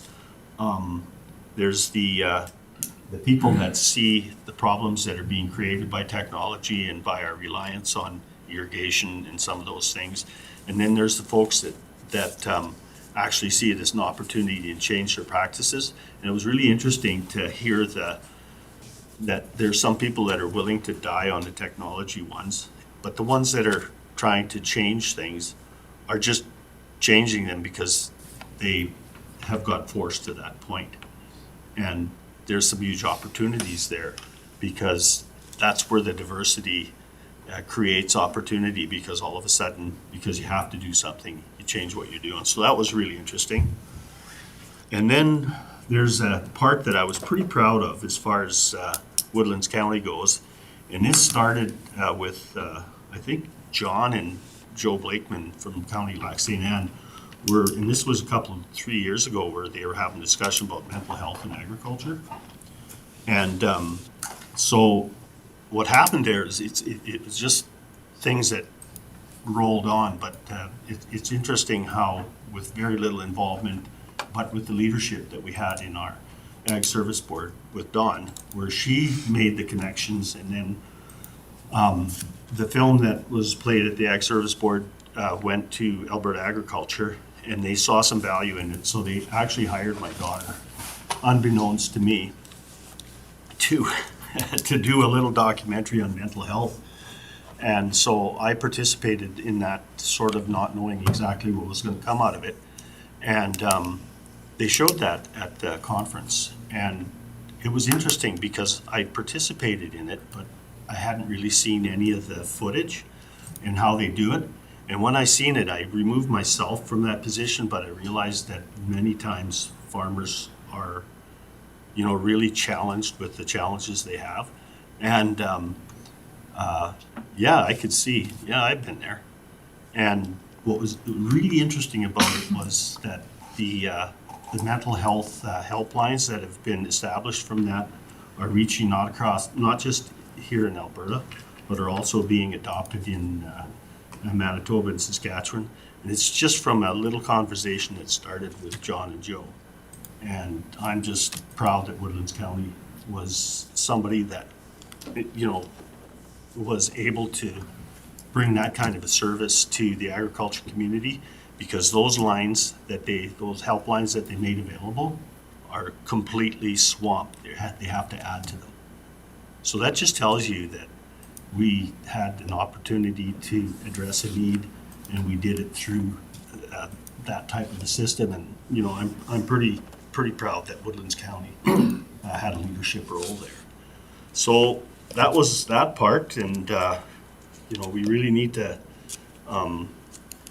give Dawn a pat on the back for doing that job there. Had a lot of opportunity to network there on tax policy, some of the different challenges, and so that was good. And then again, 29th, I met with Bruce and Bert to prepare our position for the RETA at the engagement session.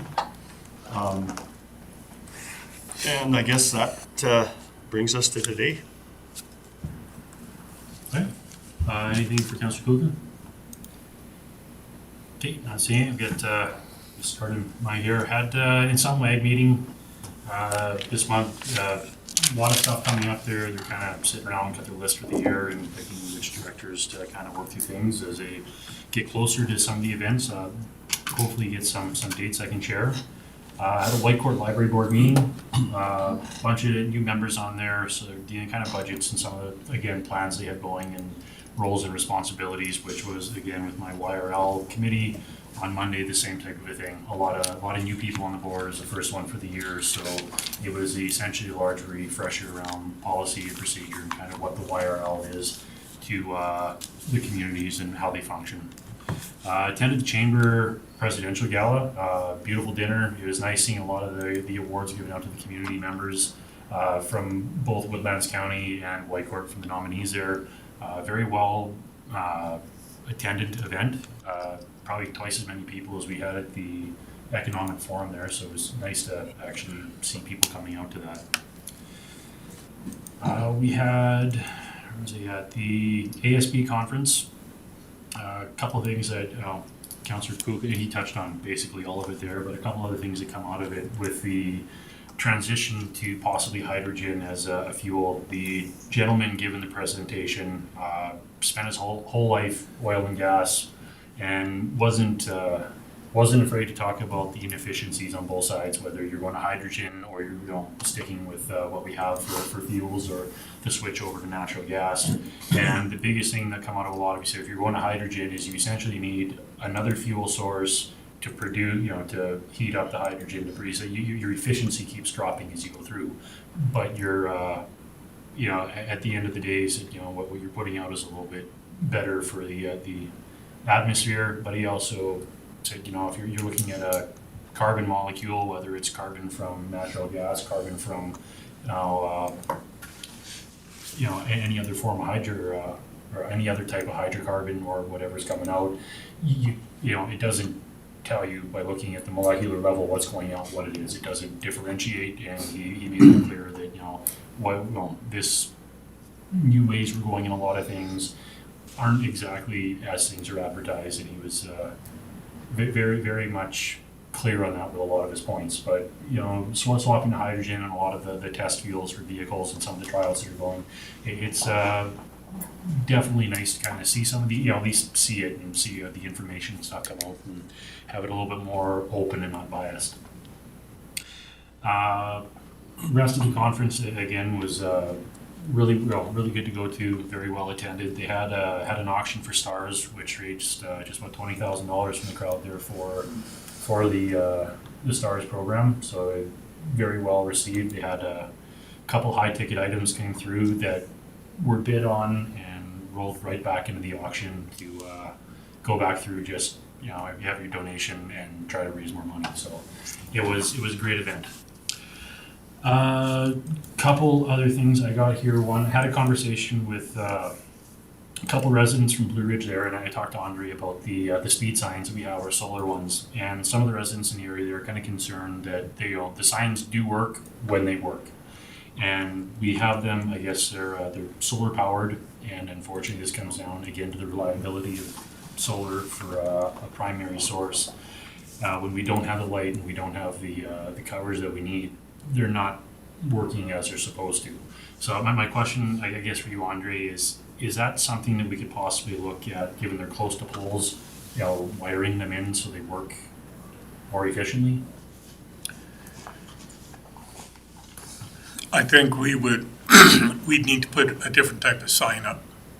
Is that, and again, it just comes, a few of the concerns from the area, or the Blue Ridge, whatever, they said it's nice seeing the signs. They said people, when you have something flashing at you saying you're going too fast, tend to obey it a little bit more than, you know, when it's not on or it's just kind of doing its own thing. I just wanted, if it's possible, to bring back some options is all. We can come back with options. Okay, I think, Councillor Williams. I was just gonna add to that, I know they're scheduled to be put up this year in Fort Assembly, so maybe something to think about before we install those. Because I know they probably will go on the crosswalk posts, there is power in those posts, but something to think about before we put them up, I guess, never thought of that. Yeah, and again, this is something I wouldn't have thought about also, but this was some complaints from the area there. Next one I got, I know our next meeting is February 14th. It's also Valentine's Day that evening. 9 waves everywhere. I'm just, want to run it by council, instead of having an evening meeting, I know we kind of rotate back and forth with work schedules. If we wanted to possibly move it to a daytime meeting to accommodate, possible plans for administration and council. I'd be in favor of that. I think John's just checking the schedule there. Yep, okay. Right, so I'll just, I guess, need a motion for that? Yes, I'll please. make a motion to schedule our February 14th meeting for 9:30 a.m. in the council chambers. Discussion on that? Yes, 9:30 a.m. 9:30 a.m. And that's in, was that scheduled for Whitecourt or, okay, so in Whitecourt for that one. Call the question, all in favor? Okay, make a bunch of happy spouses that evening. And last one, update on the George Cuff, I guess, kind of workshop we have planned. I still haven't got anything. I've asked Terry to reach out to you to see if we can get an update for what he has planned or what the agenda is going to look like. Essentially, the plan is to be able to sit down and work with administration and with council, because there's a lot of times where I know council feels that we're being kind of overstepped on. And there's times where administration feels to say, like, maybe council's got our hands in stuff that we shouldn't. And it just, essentially, for all of us to sit around, we can work with him, work with somebody who deals with municipal government, deals with a lot of these fundamental things that are kind of running, and ask the same questions and get the same answers and work in that relationship and communication back and forth. So I do feel that there's a lot of value to it for us as an organization, maybe not so much for some individuals personally, but as an organization, I think it'll work. Again, I haven't got any information from him yet as to what he's proposing. He knows kind of the struggles and what we're talking about here, but again, I haven't seen anything come back. Now, given that I know there's, on administration, there's people that have some resistance, or, kind of resistance, or, against, what might happen or whatever, kind of being together, and we have some council that I feel maybe not, see some value in it. If there's people who are dead set against it and don't want to come, if you don't want to be there, we can't force you. For the ones who want to come, I feel that there will be value for everybody, so. What's the date? That was February 22nd. I think it's in the calendars. Councillor Coogan? Oh, yes. Yeah, I put a bit of thought into this, and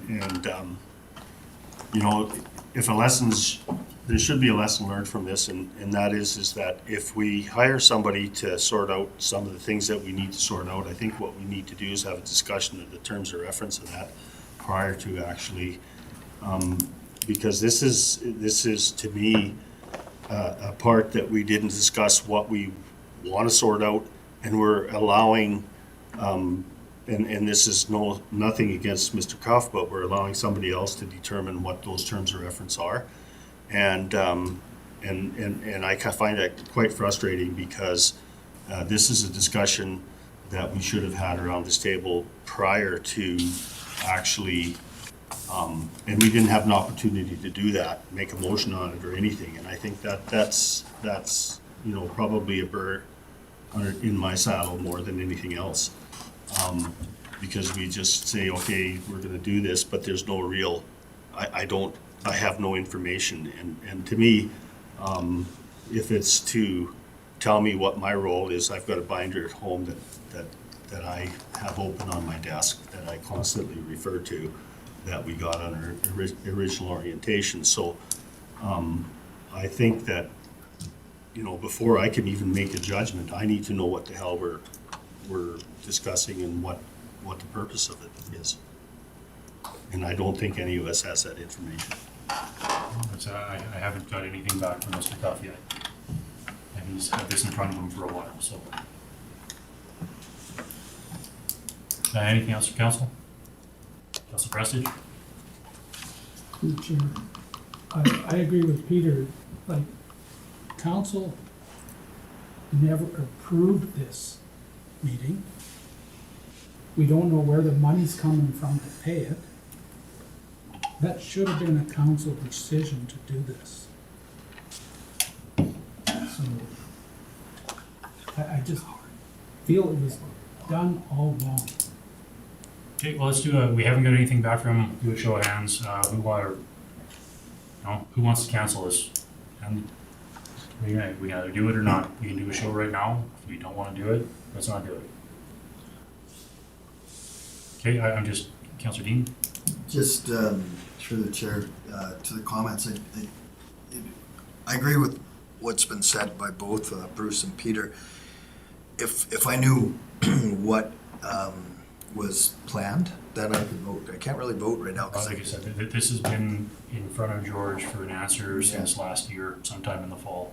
Yeah, well, try to get an answer, get something to us, and we haven't seen anything. So how about we postpone voting in favor or not in favor of this until we get an itinerary? We can always move the date. If he comes back with something that everybody really likes, then we can always move the date. Okay. Councilor Prestige? I've sat through his sessions, I think this is 3 times now. I really, for me, I don't see a need for it. Anything else from council? Councilor Dean? But just in rebuttal to that, you don't know what he's going to come back with. Well, yeah, if it's the same orientation he does after an election, or like we had a couple years ago. Yeah, I agree. But if he has a really robust schedule that we see a lot of value in, then I'd hate to turn that down. Yeah, that's why I said council never had an opportunity to say what we wanted done. Councilor Coogan?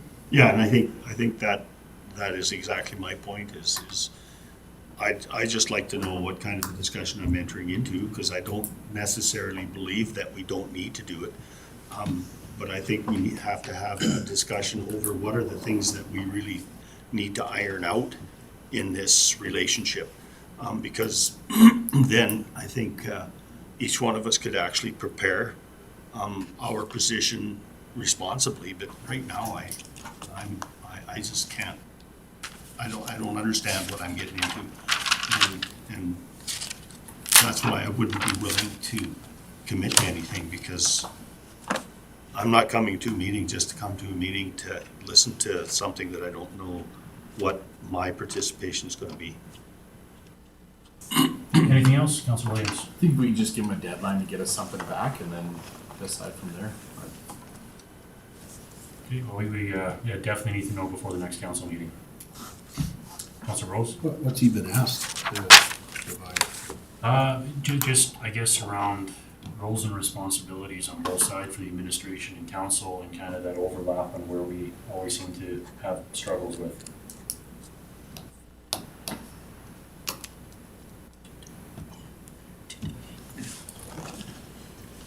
think he's been busy with Strathmore. Is he there? Chestermere? Or Chestermere? Yeah, that's right. Maybe that's why he hasn't answered, but Yeah, he doesn't answer, and he's not the right person. I think we reached out to him back in, I think it was September. Remember? October, but it was back in the fall, I think it was when we reached out trying to, or at least try to get an idea for what something would look like. Councilor Dean? So a question then, a comment, are we committed to this? Has there been a retainer paid or anything like that? No. No, so I can make a motion that at our next council meeting, we're presented with a draft of what he has proposed. The date is in our calendars, and if we decide we want to go ahead with it, then we don't have to find a new date. Okay. So That's fair. I'd move that council be presented with a draft agenda from Mr. Cuff for our review, and we'll decide whether we want to follow through with it at our next council meeting. Okay. Mr. Bashan? Just question through to council. If we obtain that before the next council meeting, do you want it beforehand? Hey, if you have the information beforehand, set it out as soon as we can. Like I said, we've been waiting for a couple months here now, and haven't unfortunately seen anything to bring before anybody. Okay, motion on the floor, call the question, all in favor? Okay, anything else for me? That, Councilor Williams? Make a motion that council accepts the council reports and questions as information. Motion on the floor, call the question, all in favor? Okay, carried. Service tracker monthly report.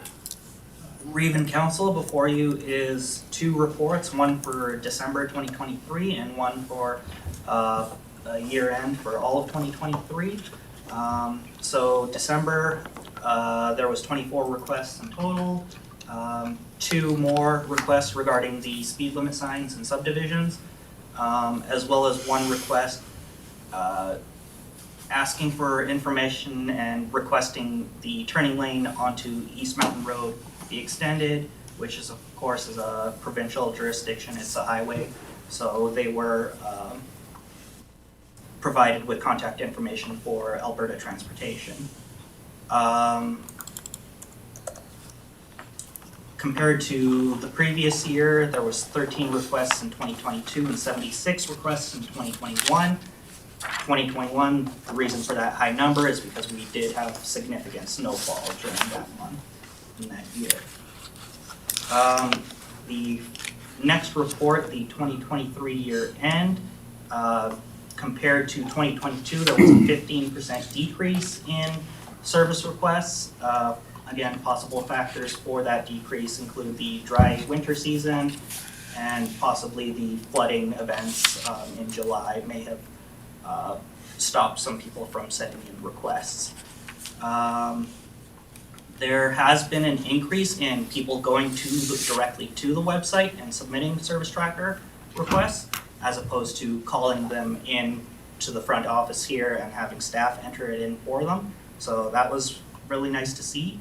As well, we also saw an increase in bylaw enforcement types of requests, but we're anticipating that will probably decrease in 2024, since when Lac St. Anne enforcement was here, he had mentioned directing them to that direct line. So if they go to that direct line, it is not inputted into Service Tracker. So there could be lower amount of requests for those types of requests. And if you have any questions. Okay, anything for Nikita? Councillor Wilhelm? Motion the council accepts 2023 December and year-end service tracker report with information. Okay, motion on the floor, call the question, all in favor? It's carried. Mr. Vachon, January infrastructure report.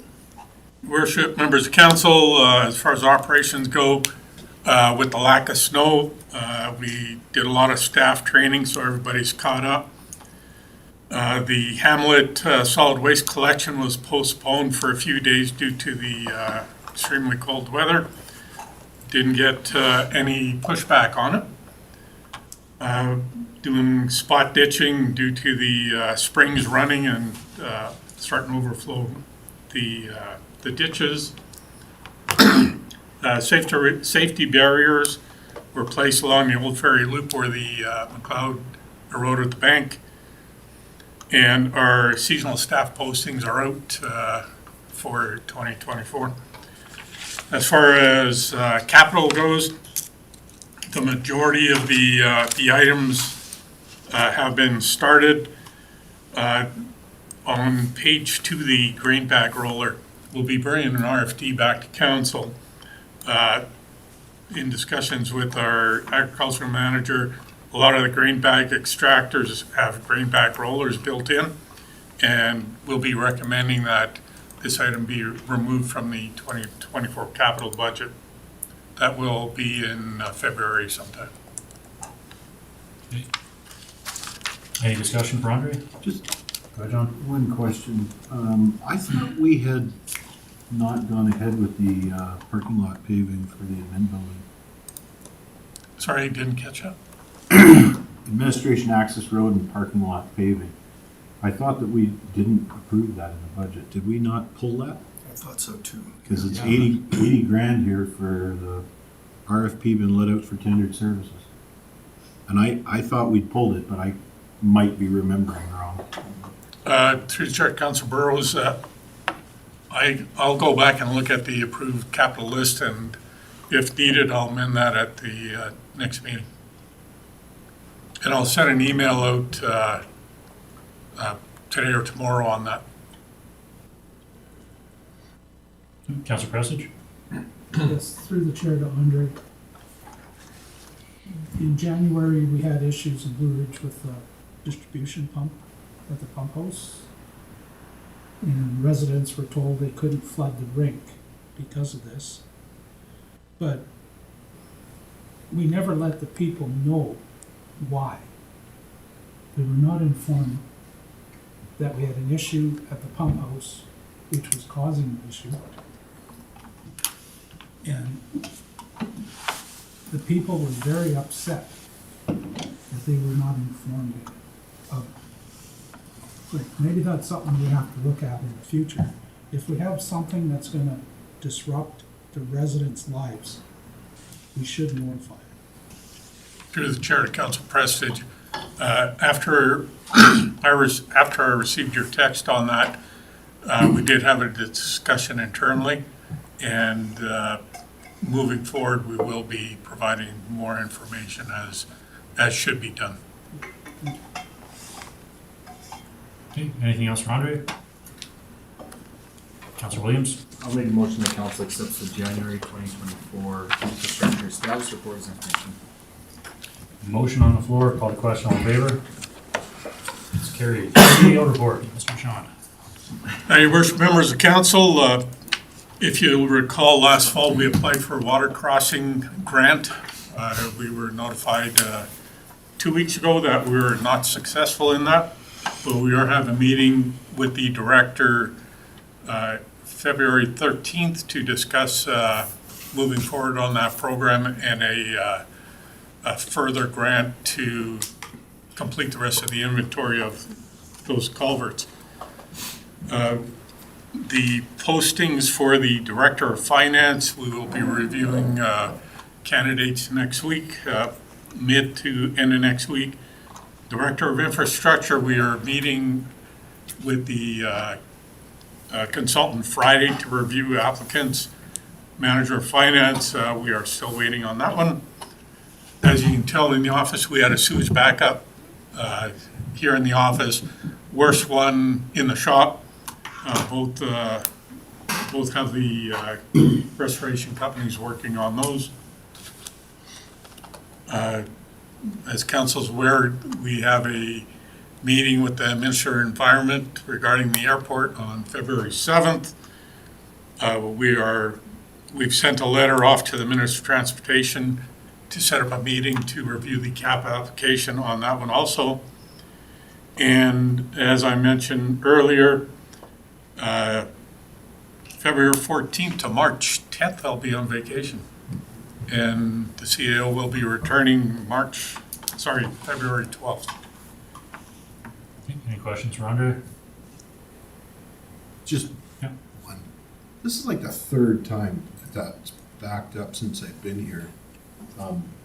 Is there a plan to not have that happen again, or is like, because I heard the line froze once, then there was no backflow valve, then there was something else, and so it, like, I don't know, I'm just. Through the chair to Councilor Burrows, we've already put a line item in our 2025 budget to eliminate the line that pumps from here up to the shop and have it go this direction directly to the sewer main. Okay. Any other questions for Mr. Bashan? Seeing any, if I get a motion. Councilor Kulkin? I'll move the infrastructure status report be accepted as information. CAO report. Or the CAO report be accepted as information, sorry. Okay, motion on the floor. Call the question, all in favor? Okay, that's carried. One more motion. Sorry, we got one more item in the committee of the whole, if I can get it. Councilor Prestige? I'll move that, and move into the committee of the whole. Okay, and I guess. 16. Yeah, so I don't know what this is all about, but the. It's an airport settlement discussion. Yeah, so that would be CUNY area, so I'm gonna get out of here. Okay. You'll mark that down. Yeah. And we've got a motion to go into committee of the whole. Call the question, all in favor? Okay, going into committee of the whole at 1:42.